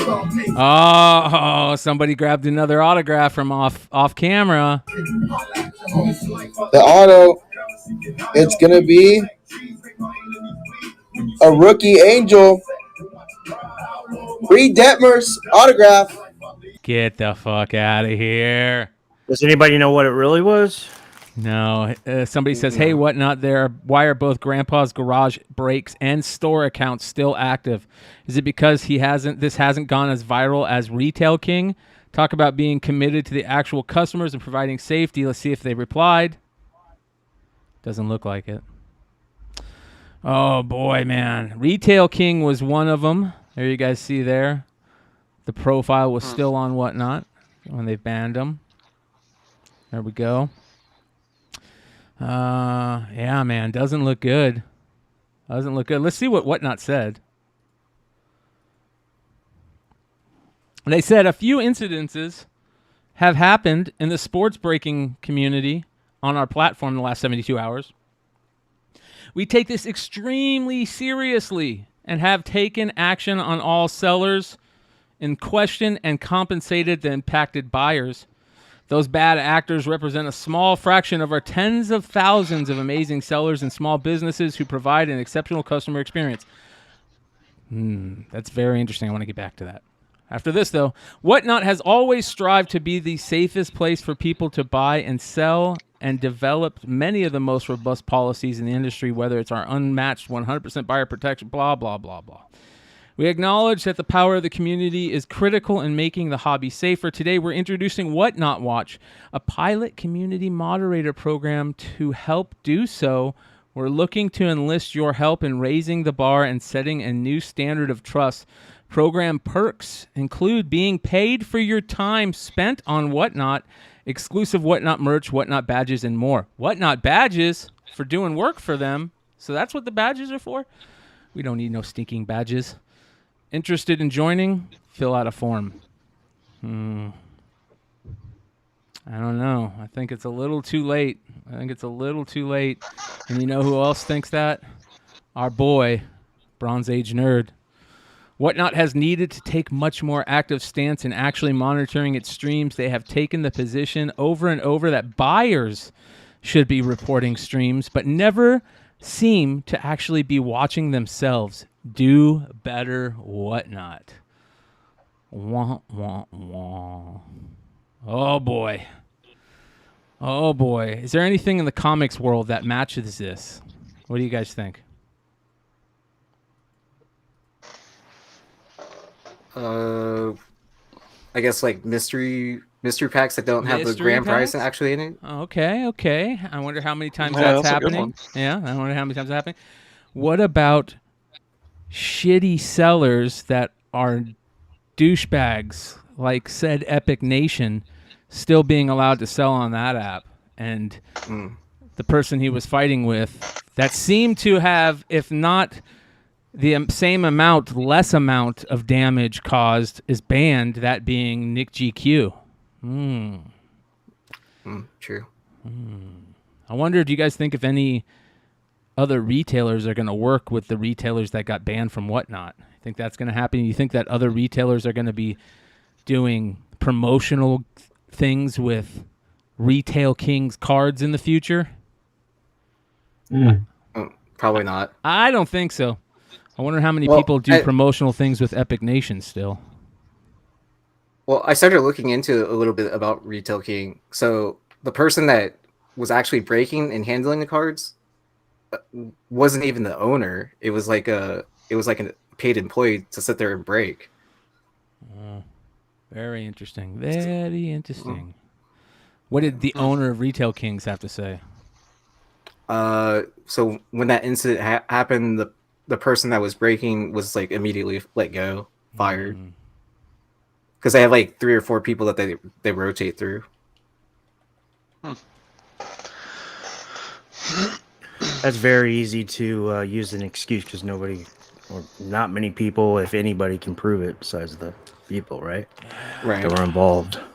Yeah. Well, Retail King's Instagram did come out and say something. Let's take a look. Let's see what they said. Hey guys, this is Abraham from Retail King. I want to start apologizing to people in the hobby and people that were on their break. It was unfortunate what our new breaker Junior did. You can clearly see on the video he stole a downtown and did not want to tell people that it was a downtown, and played it out. And we do not conduct business like that. He was fired the next day. I just want to clear our side of the story, tell the people that this is not what we are about. We're on the same day that happened, we refunded everybody on that break. We gave an extra $10 break for the same people, so that made it about $18 break for the people. And we email whatnot on the same day saying that, hey, this is what happened. And violence and stealing, this is not Retail King. We do not do anything like that. We're a family-owned business. I have 4 breakers that been working for me day one, and everybody that follows us, that 26,000 plus that follows us, and they already know them. We never do anything like this. And I just want to clear our side and tell our side of the story. And one guy's mistake, we're paying for it, and I want to make things better. And this is not the way hobby should be, and we don't support anything like this. And thank you. What do you guys think about that? I can see it's partially genuine, but I call it a little bullshit, because why would a new breaker, somebody who's new that works for somebody else, just got a job and he's new, pull that off of camera unless it was predetermined? Because anybody new would have just showed it and said congratulations, right? And followed the rules that their work laid upon them. Or do you think maybe he was doing it more than once? Maybe we need to go back and look at some of the breaks that he was doing. Sounds like maybe he's done it before. Mm. Who knows? I call bullshit. And then Lord, the way card breaks work, I'm assuming for this guy is that, they were doing football, so there's 32 different teams, so people buy teams into it, and it's like randomly drawn however they want to do it, and then so whatever spot you pay for, you get all the cards from that team.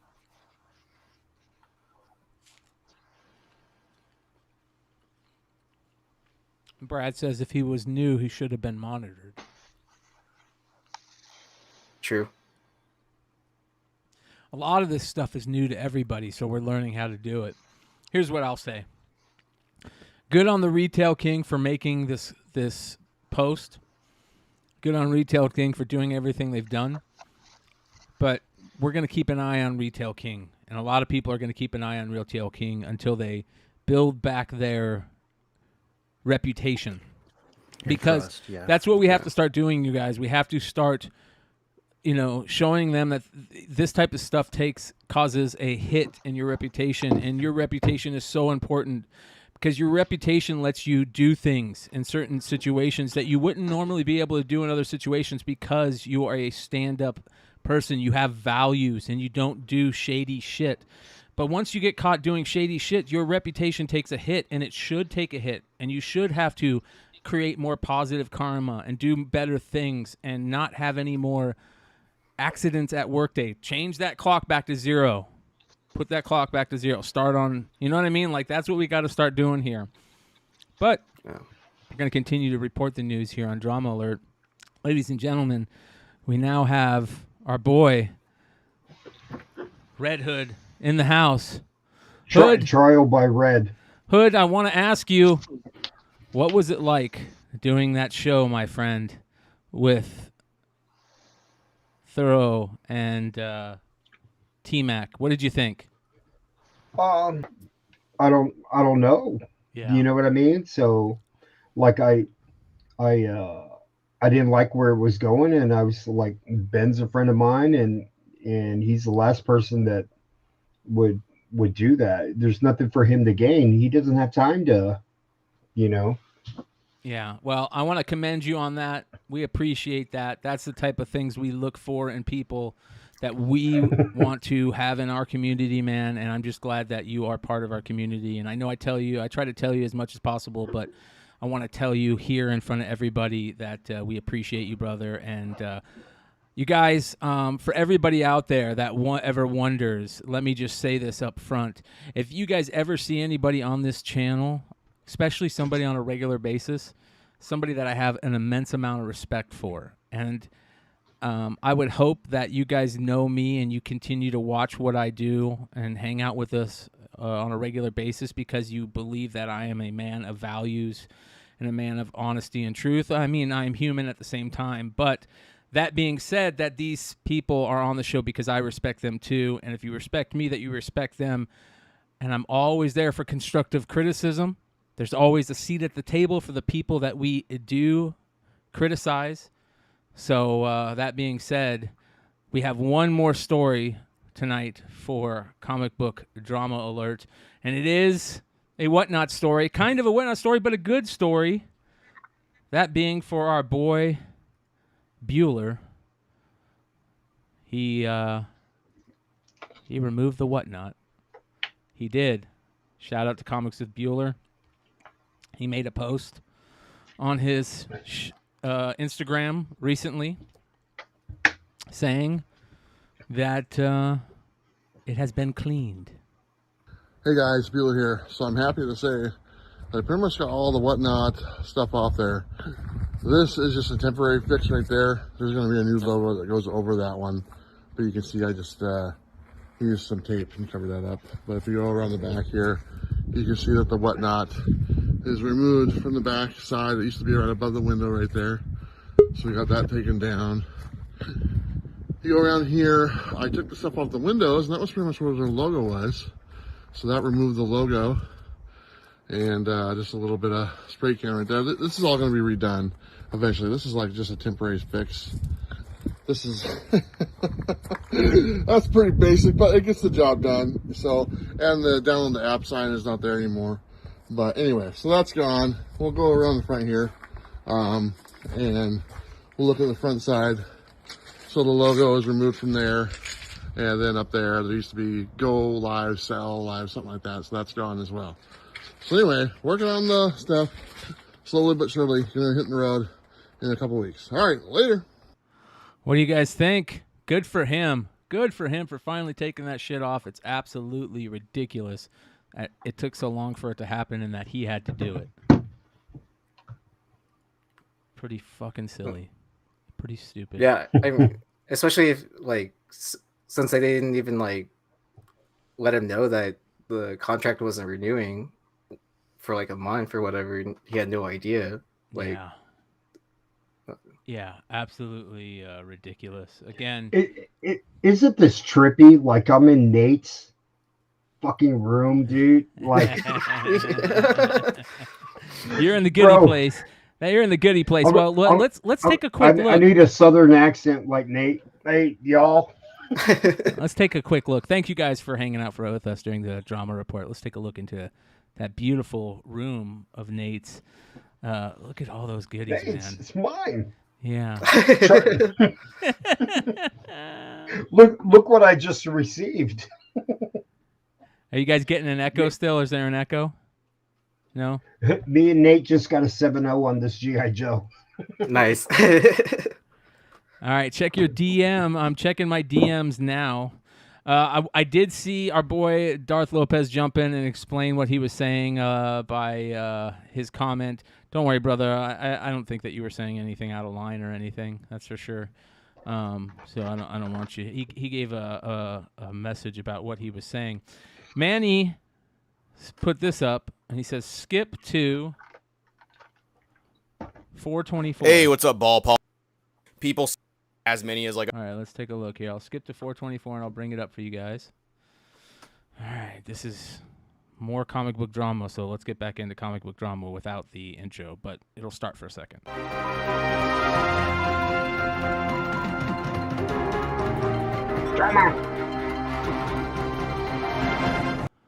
Drama. All right.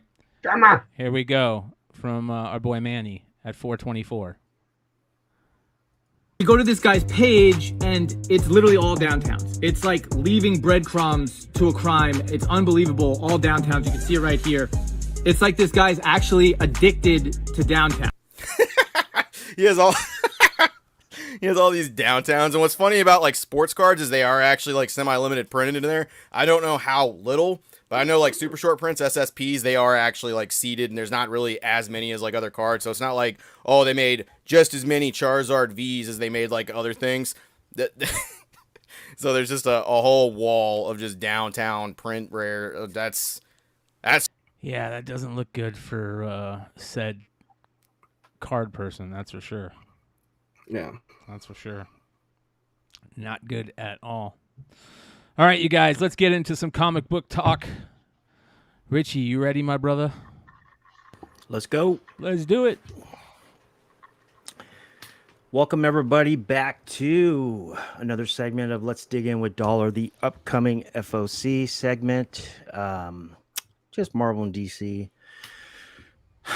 Ordered a few indies, but I just didn't really want to talk about them. DC first. I believe DC's FOC is the end of the day or tomorrow night. Monday is Marvel and Indies, and that FOC is 9 o'clock Pacific time. That's midnight on Tuesday on the East Coast. First book that I like and I ordered, Unstoppable Doom Patrol. This is issue number 2 of 6. This is cover A. This is your first appearance of a new Doom Patrol member named Worm. I also added number 2 issue and an obscure title to be, I should have put possibly under ordered, but I was going kind of fast at the time.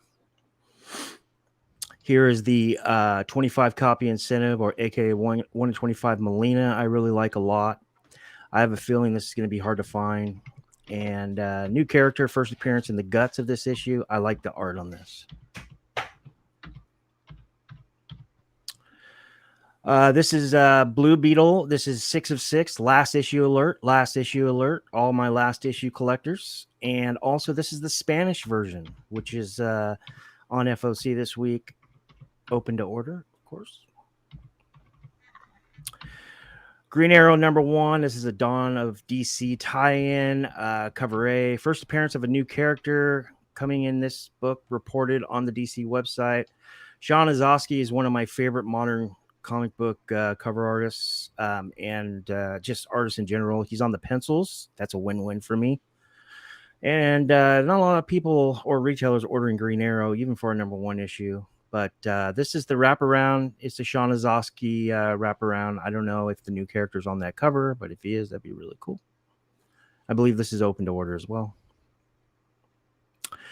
Harley Quinn 29. This is the 1 in 25 Megan Hendrick. This version of Harley right here, this Batman Adventures animation Harley seems to be popular lately, especially aka sells. Recent leaks of the Joker sequel heating up Harley variants, possibly. If you guys didn't watch the CBSI Hot 10 with Ben Stein and Brian and I, we had a really nice 1 in 25 that had this version of the character. It's much different art's hard to compare, but I like both of them. Dope art. Marvel time. Cult of Carnage, Misery number 1. This is cover A. Liz Allen, I don't know if you guys know or if you don't care, but if you read, you know that's Normie Osborn's mother. And Normie Osborn was formerly the Goblin Child, which is now the current Red Goblin. Well, Liz Allen becomes a new version of Misery in this issue. She's on the cover of some of them, of some of the variants. Here is solicits for this issue say verbatim, Liz has no choice but to use, this is the end of the solicit. Liz has no choice but to use the resources at her disposal as the head of the Alchemax to take matters into her own hands and become something the Marvel Universe has never seen before. So that's telling me something's happening there. This key collector is reporting the first appearance of Madness is in this issue as well, a new character. This is one of the variants with her on the cover as Misery. I don't really care for it, but I just showed the covers with Liz as Misery on the cover. I like this one a lot. This is the Inhuck Lee. I believe this is an open order as well. This is the 1 in 25. Pretty cool. Not the best, but not the worst. 50 cop. This is the 50 copy incentive version variant by Scan. Same issue. Major Symbiote and Goblin Burnout for me and Brian as well. But as you know, me personally, I love Normie Osborn and Dylan Brock's outlook per TV, film, adaptation in the future, and or continuing in the Marvel Universe. Liz Allen could be a part of that spec, so just be aware. Scan is killing it again on this 1 in 50 Virgin variant. I really like it. But that Marvel thing up there in the top left better be gone, because then it wouldn't be a Virgin, right? Edge of Spider-Verse #1. What is this? The 3rd or 4th volume or something like that. Is I don't know why, but I like that, dude. It's continuing from Spider-Man #8 with Spider-Man 7 with Spider-Boy, and then Spider-Man, it ties into Spider-Man 8 with Dan Slott, and then it's going to go into a new story. Kick back from the previous Spider-Verse series we just had. So let's just say new Spider characters or new versions of Spideys are coming here. In cameo or full is not known, but stay tuned. First appearance of this new character is confirmed. Spider Killer is reported in this issue, and he's on a cover of a few variants. I'll show you in a second. And then I added with how popular these Sony Marvel animation iterations of Spider-Verse are right now. To me, this is a must-buy, must-order. At least one copy of these keys first in the Spider-Verse. Here is the connecting variant. These Spider-Verse connecting variants seem to be sought after. I mean, I haven't really seen an fair market value bump, but they seem to sell out on the online retailer level. And Spider Killer's in the middle right there. He's the bottom guy. He's not the two dinosaurs. He's the bottom dude, and he's on the cover. That would be your first cover appearance. And Casanova cover art is dope. I like the cover of this. Here is Ken Lashley, one of my favorite artists, very underrated. I'm so surprised people don't talk about him more, but this variant is open order as well. This is a character, one of Marvel's character spotlight type variants. It's not called a character spotlight like Strange Academy, but that's the type where, it's just featuring that character, and they put it usually on an open to order variant, sometimes on a 1 in 10. But this one's open to order with Ken Lashley as the artist, and Spider Killer front and center. That's his first cover. So you got a Spidey character villain with a freaking huge like Dracula trench coat. It's pretty cool. It's geeky, but it's sick. Here is the baby open order variant with Scotty Young. I mean, the new characters aren't on there. These are just the classic, or not classic, but the most popular Spider-Verse characters right now. But we love Scotty Young on this channel. Amen. Groot #1, nothing special, but I wanted to bring this up because it's Brian's show, and I think this is good Momoko. Little mini, little baby Groot. I like the praying mantis. Oh yeah, good point. I want a pet orchid mantis, dude. You ever seen those? That would be cool. They're badass. No. Anyways. Here is a Scotty Young baby variant with Groot. We've seen multiple by him, but I like this one as well because Rocket Raccoon is like I'm trying to figure out, is that Rocket Raccoon like before he met the High Evolutionary, and is this what he's going to turn into after Guardians of the Galaxy Volume 3? Are we reading the tea leaves back into a little like raccoon guy? Interesting. Because he seems like he's stressed out, and he's like, I am Groot. Like, what happened to you kind of deal, I don't know. Final issue alert. Joe Fixit number 5. Nothing special, just number 5 of 5. I know a lot of you guys collect less issues, so I wanted to make you aware. Scarlet Witch number 5. This is cover A. The only cover I'm really in. The only cover I ordered. I ordered 5 copies of this. This is your first appearance, and I believe it should be the first cover appearance of Scythia, unless there's a store variant or she ends up popping up on a cover on issue 4 before. But I think this is the first cover as well. But we've been waiting for this character for a while. Marvel.com has been pumping this character as well. Cover area has Scythia fully displayed, as you can see, but variants as of now do not. It's still open order via FOC, so things are always susceptible to change with Marvel. I asked myself, quote, are retailers ordering this title, especially on a number 5 title, end quote. That's a good question. I don't know. This is the incentive variant. I believe this is shit. What's her name? I can't remember her name. She's really popular. Not Jen Bartel, not Frizen, but Hans? Stephanie Hans. Stephanie Hans. Yeah, I believe this is Stephanie Hans. That's a nice correct me if cover. I'm wrong, but I like this variant a lot. It looks like an actress that I can't think of, but it looks familiar. The face looks very familiar, like an 80s actress. Definitely. All that volume in the hair. Yeah.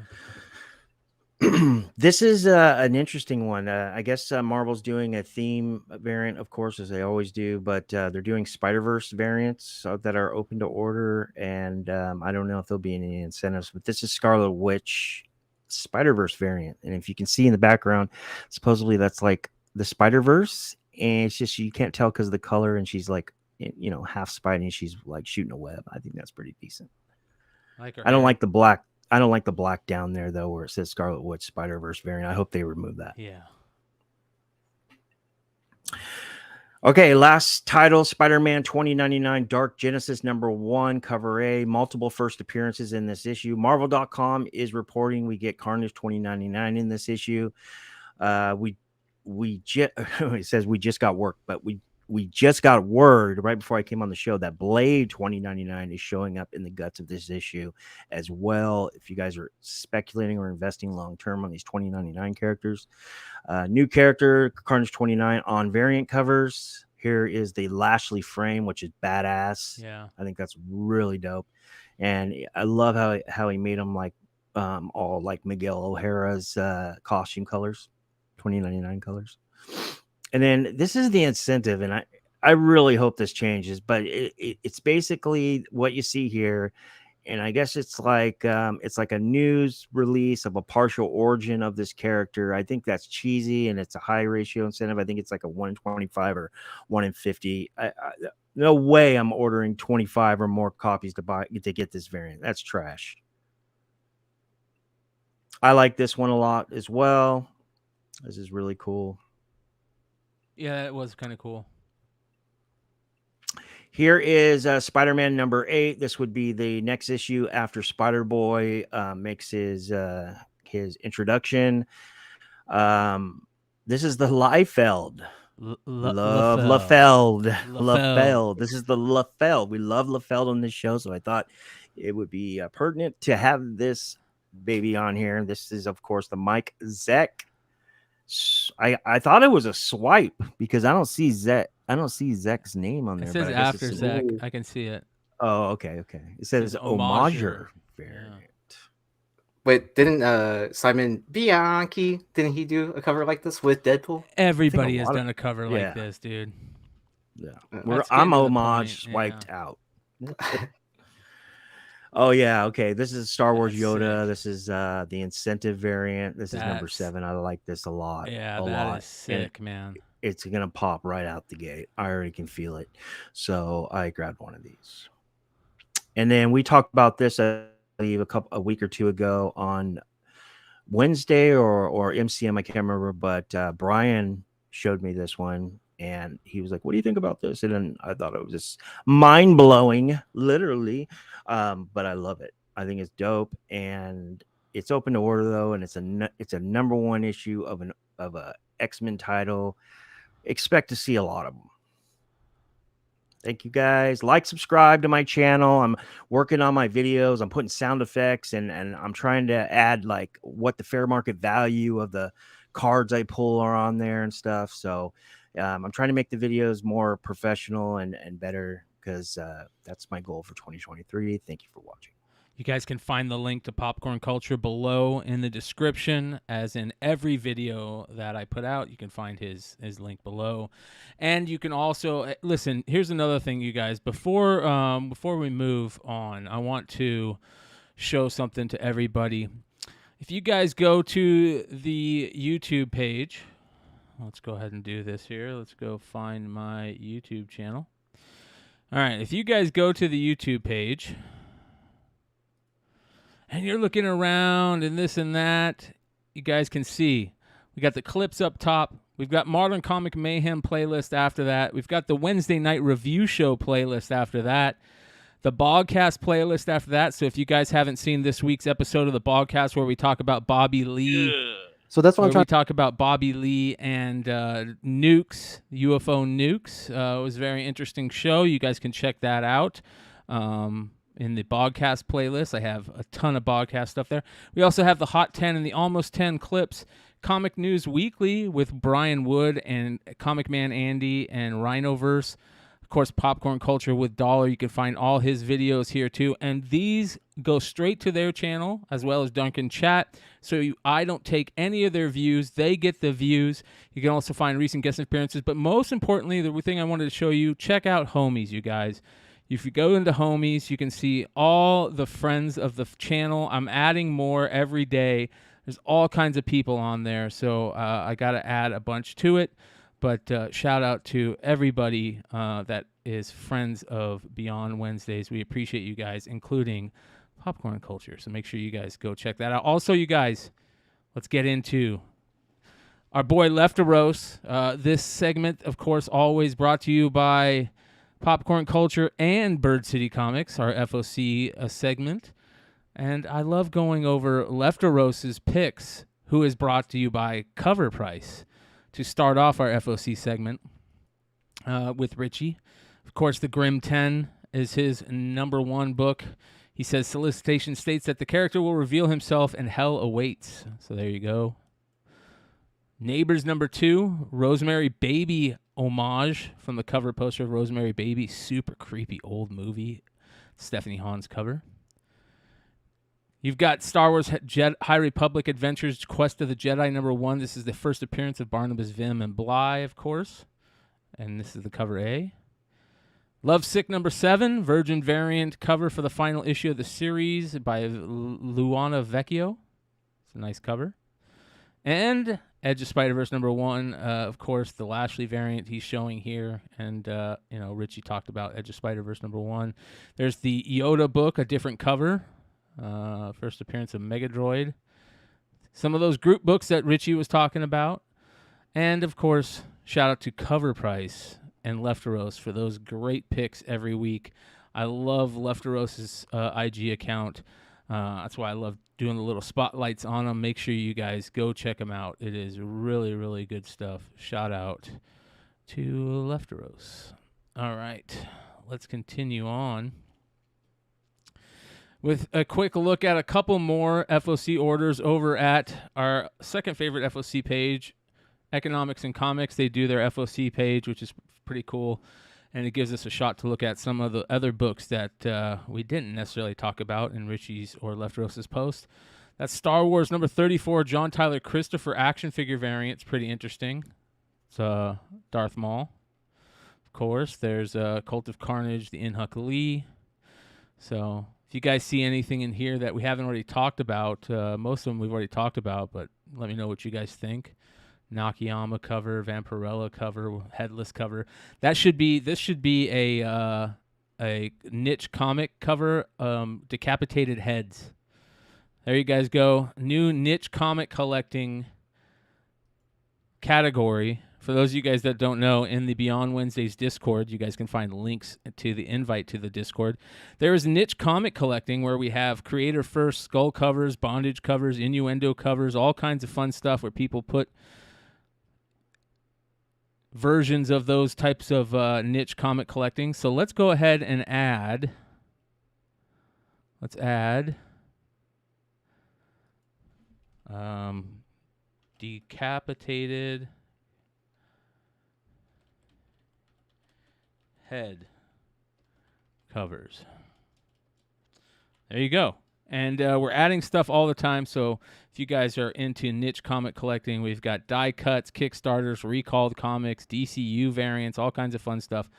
Go check it out. Go put your niche comic collecting books in the list. All right, let's continue on here. Not with that, but with this. There's that decapitated cover. There's that cool book that I like that Richie showed, the Edge of Spider-Verse dinosaur cover.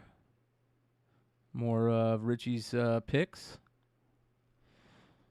That's interesting. That Lovesick book. Green Arrow. More Green Arrow. There's that Legion of X. Lando. Moon Knight.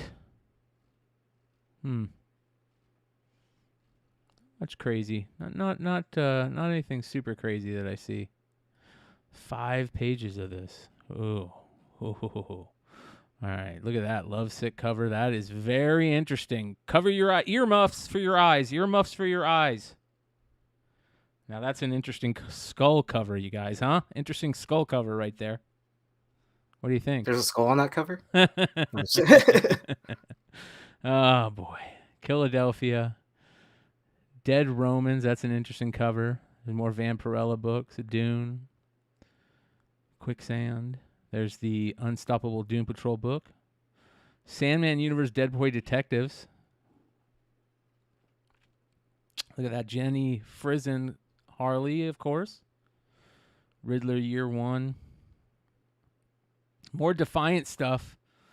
We talked about Star Trek Defiant in the Hot 10 for all you nerds. There's more Star Trek books for you nerds.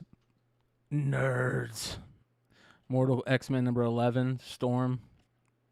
And the Torrent Clark Spider-Verse variant.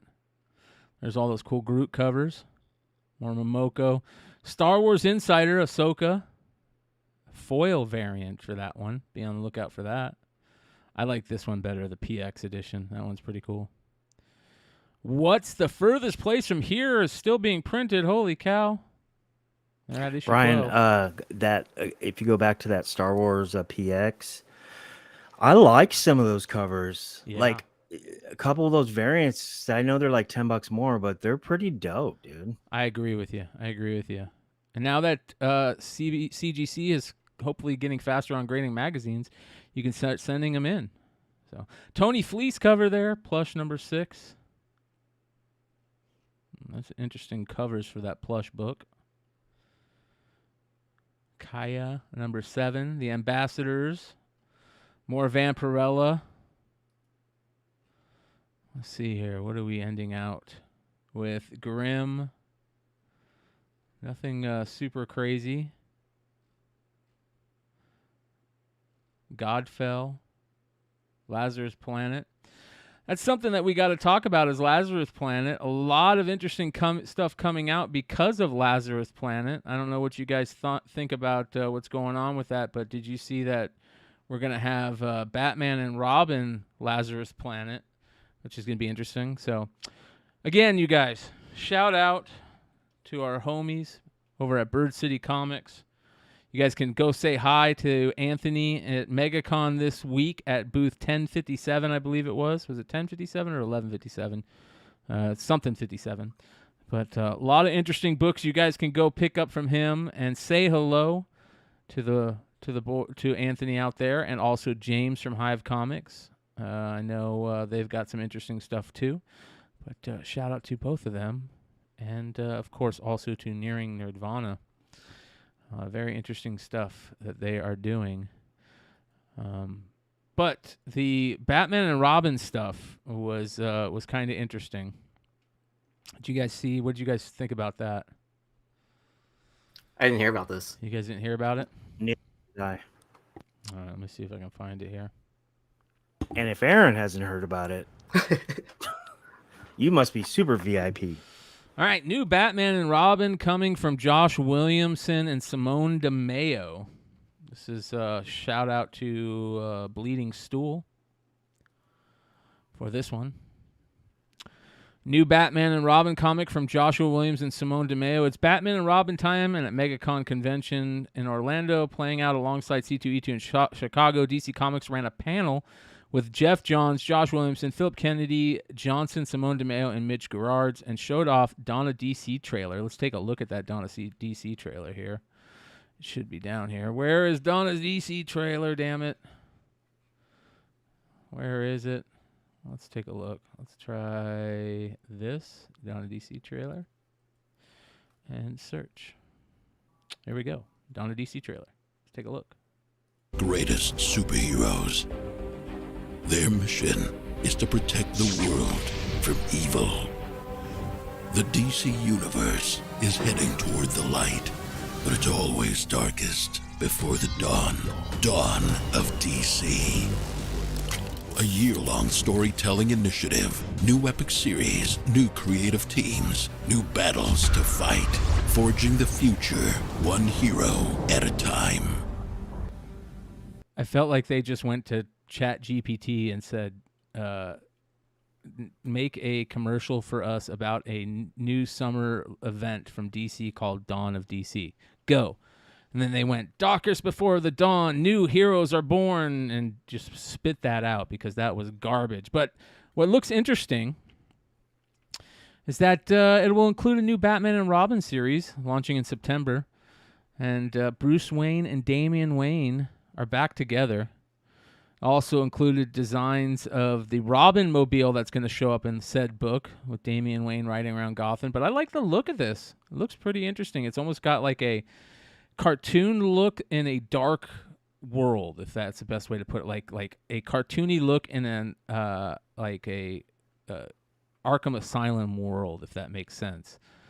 But here you guys go. That's pretty cool right there. That's a great image. Damn, that's a good image. So I'm looking forward to this. We'll see how it plays out. Damian Wayne, also known as Damian Al Ghul, was created by Grant Morrison and Andy Kubert, son of Bruce Wayne and Talia Al Ghul, and has been established as the fifth Robin shortly after he returned to Bruce Wayne's life, though he first worked in a role alongside Dick Grayson as Batman, one of my favorite all-time series. James Gunn has confirmed that Damian will make his live-action debut in the film The Brave and the Bold, produced by DC Studios. And this kind of makes me think that it's not going to be Dick Grayson under the cowl in that Brave and the Bold, which I was hoping it was going to be. But that's okay. As long as we're still getting Damian Wayne, I'm going to be good with it. But you know how they work. They like to, as Richie says, you got to read the tea leaves, and they're putting out the tea leaves here that they're doing a Bruce Wayne and Damian book. This might be something that I might pick up and read, though. Might be something that I look for and I actually read a new book. I've picked up quite a few new books in the past, and I'll usually get like 3 or 4 issues in, and I stop. I stopped with Son of Kal-El. I stopped with not because it wasn't good. What's that Dustin Nguyen, Jeff Lemire book with the kids? Teen Titans? No. Oh. I don't know. It was that vampire book, right? Yeah. They were like they didn't grow old, and they were a bunch of kids. That was good, and I haven't finished reading that, but yeah, we'll see how this plays out. This looks interesting. Shout out to Awesome Sauce Radio, who says, "Have a great night. Have a blessed week. Thank you for always putting a smile on my face. Thank you for making me laugh. If you can keep me in your thoughts and prayers, I appreciate that. Love you all." Always, Adam. Shout out to Blind Adam. We appreciate you. You're a good dude, and we love you, brother. All right, let's get into one of my favorite parts of the show, that being IG Art Spotlight. And some interesting stuff in tonight's IG Art. I want to start it off with a good friend of the show who has a pops that is damn good artist. And I'm going to show you guys. Shout out to our boy Chad Cave.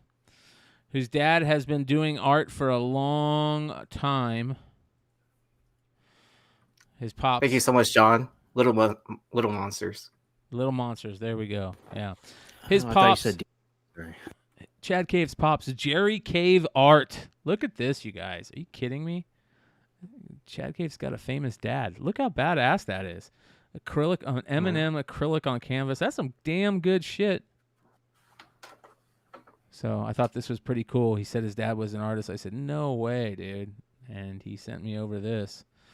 And yeah, man, pretty good. Look at this art. There we go. A little tequila for you. So go check out Chad Cave's pops. JerryCaveArt.com.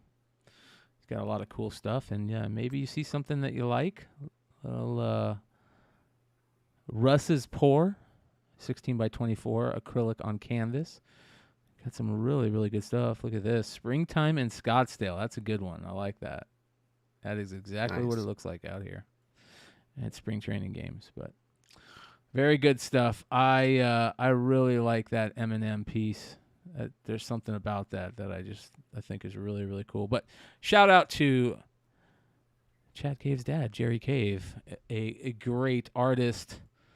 All right, next on the IG Art Spotlight, or the social media art spotlight, Dave Barden on Twitter. This is at Dave Barden. He did this Teen Titans and their Rogues, and I think that looks awesome, right?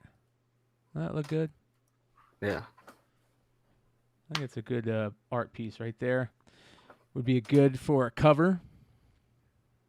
I like it. Check it out. Dave Barden. Next we have a gentleman named Brandon at Swing with Spidey. Virtual art. I apologize. But I like how he has the DJ Spidey look.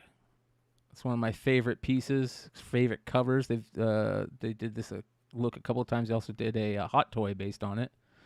So I thought that was a cool piece of art there. We showed our boy Glenn Arthur last week doing this piece. Well, let's continue on. He's continuing to finish it out, and boy, is this piece gorgeous. Holy moly. Damn good. There you go. How about some Street Fighter art? Some really good Street Fighter art this week. How about this? Some AI Street Fighter art. Photos of Street Fighter.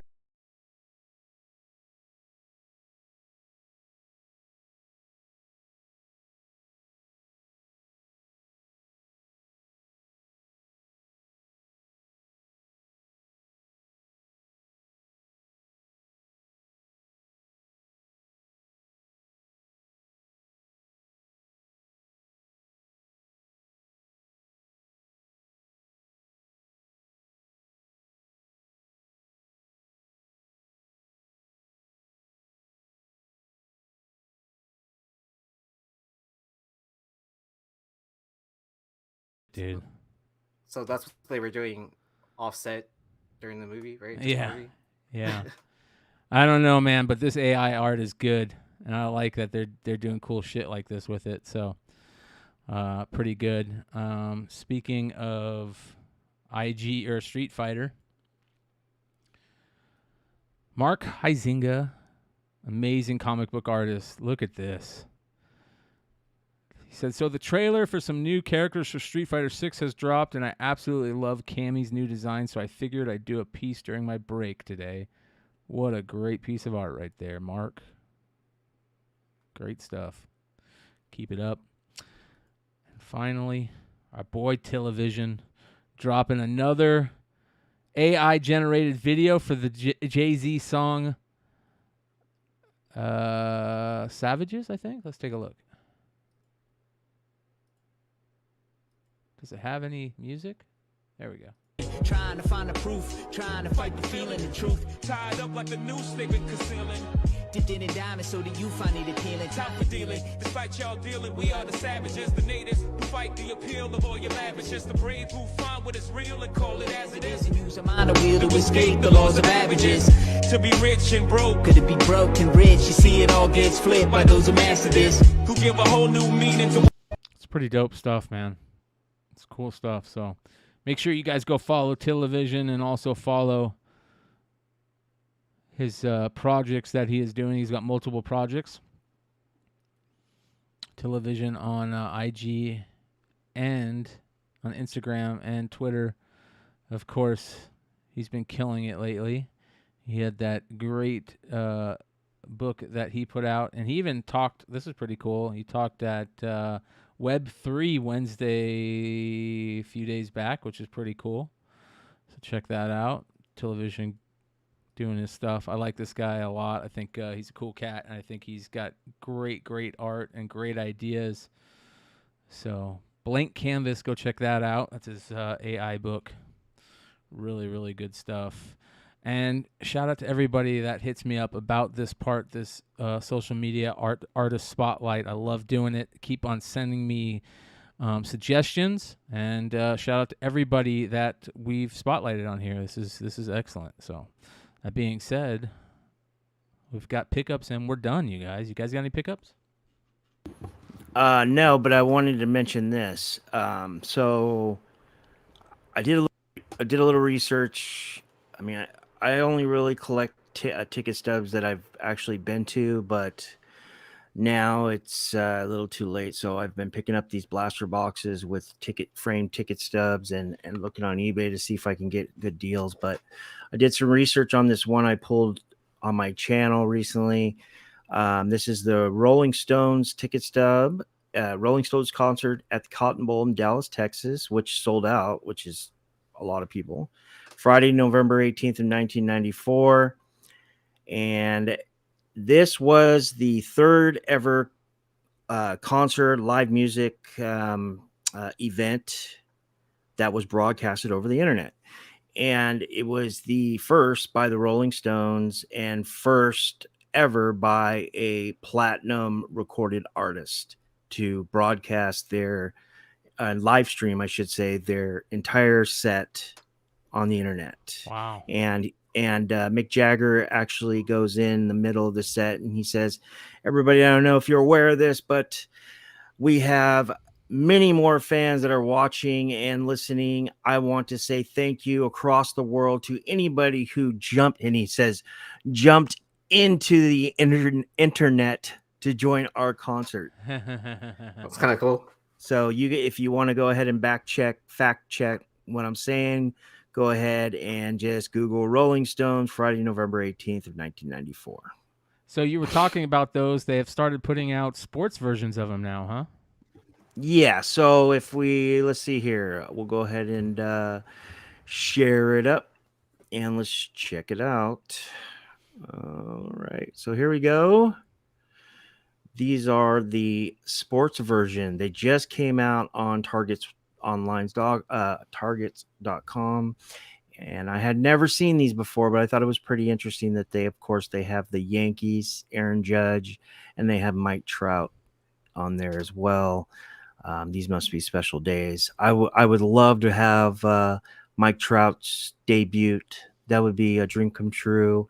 Of course, Vinny already thought of the second best one, which would be for modern times would be Shohei's debut. He already got that. Shout out to Vinny Kumar, which you can see Vinny Kumar with us every Wednesday on the Collectibles Show. What are we calling it now? Wednesday night review. Yeah, I'm just calling Wednesday night review. I like that name. I think that's what I'm going with right tight. now. Yeah. So, Yee, you got any pickups? I do. So a while ago, I traded Hartman for I had a bunch of base Prism because I opened a ton of 21, 22, just trying to pick up some of those rookie class, and that product was tough. So I was like, I don't know what to do with all this base that I don't really care about. And then Hartman's looking for cards, so I was like, kind of like, here you go. And he's like, do you want anything for it, like cash? I was like, just send me a card or something like that. So he sent me like one of his AI baby Joe Burrow cards. So cool. I thought that was pretty cool. And then he sent me a Justin Verlander card, and then a Yordan Alvarez Topps Chrome. I think that Verlander's a variation. Oh, is it? Yeah, I'm pretty sure it is because I opened a couple boxes of that, and I remember the Verlander did not look like that. Nice. That's a dope card. Both of those, all of those are dope. That's cool. Shout out to Hartman. I did my final trade-in because I had like 4 more cards of the 2 Judge and 2 Goldsmith, and I was like kind of like I don't know what to open, so I was like kind of like I was like I didn't want another hobby box of Series 1, so I just went with an Archives, so it's a single card auto, 1 of 1. Ooh. Scott Rowland, auto, retired player. So I was like I'll take a 1 of 1 for I don't know, $10. And I know people were worried, like, oh, you're doing a lot of comics and stuff like that, or you're not doing comics anymore. So I started picking up comics again. So I'm really happy about this. So shout out to Brian for letting me know that this was Tyler Kirkham's first artwork, the gift number 1. So I picked up a couple copies on eBay. I'm still working on the Photobomb set for the 1 in 25. So I picked up the Novo. And then I know last week a lot of people were excited about the what was it? The Strange Academy Finals 1 in 25, the Scotty Young cover. So I was like, what is the issue 1 in 50 Momoko going for? And I picked up a copy. I was like kind of like, oh, that's way below ratio. Yeah, I remember it was higher. Yeah. So I figured like people were excited about issue 6. So I was like, let's go back to issue 1 because that was a while ago. So nice. But yep, that's it. Hell yeah, brother. Not bad. No pickups for me this week. I've been working hard on getting things going on each and every show. The podcast is working on updating its stuff. I hope you guys are enjoying it. We're doing the first half of the show on YouTube, the second half of the show on Rumble. We're also, you guys, going to be streaming here for this channel on Rumble and Kick.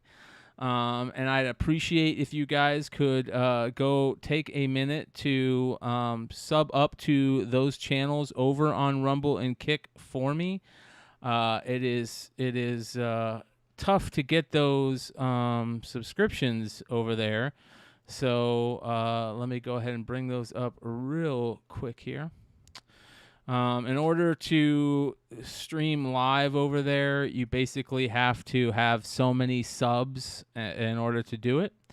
And that was one of the nice things about the podcast is when we got kicked off of, or when we got banned, excuse me, when we got banned from YouTube for those couple months, we already had we had enough subscribers to go jump right over onto Rumble and do our thing over there. And so it was nice. So I'd appreciate it if you guys could do that for me.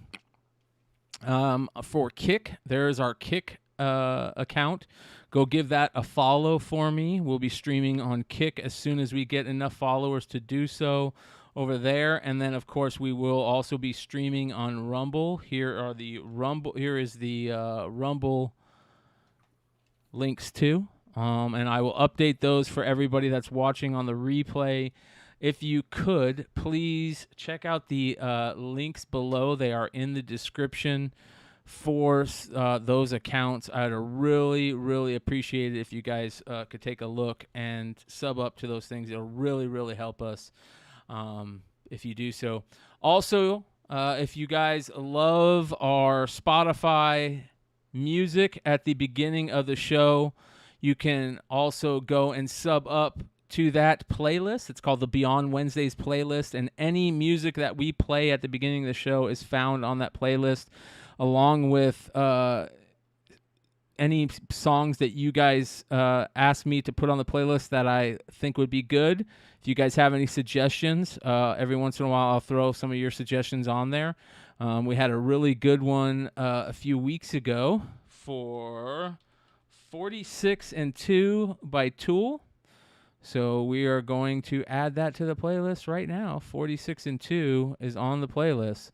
So if you guys like the type of music that you hear on the beginning of every show, You can find the link to that playlist below. I hope you guys go check it out, along with all the other links to all of our other stuff. Much love to everybody out there. Please sub up. We've been pretty stagnant on subs lately, but our views have been great. So if you guys are watching this right now without being subscribed, do us a favor. Hopefully you enjoyed the show enough for us to earn your subscription this week. That being said, also check out Popcorn Culture. Check out Yeezy on Nearing Nerdvana every Thursday, and also on this channel and Drunken Chat and wherever else you guys can find him on Whatnot too. We'll see you guys next week. Adios.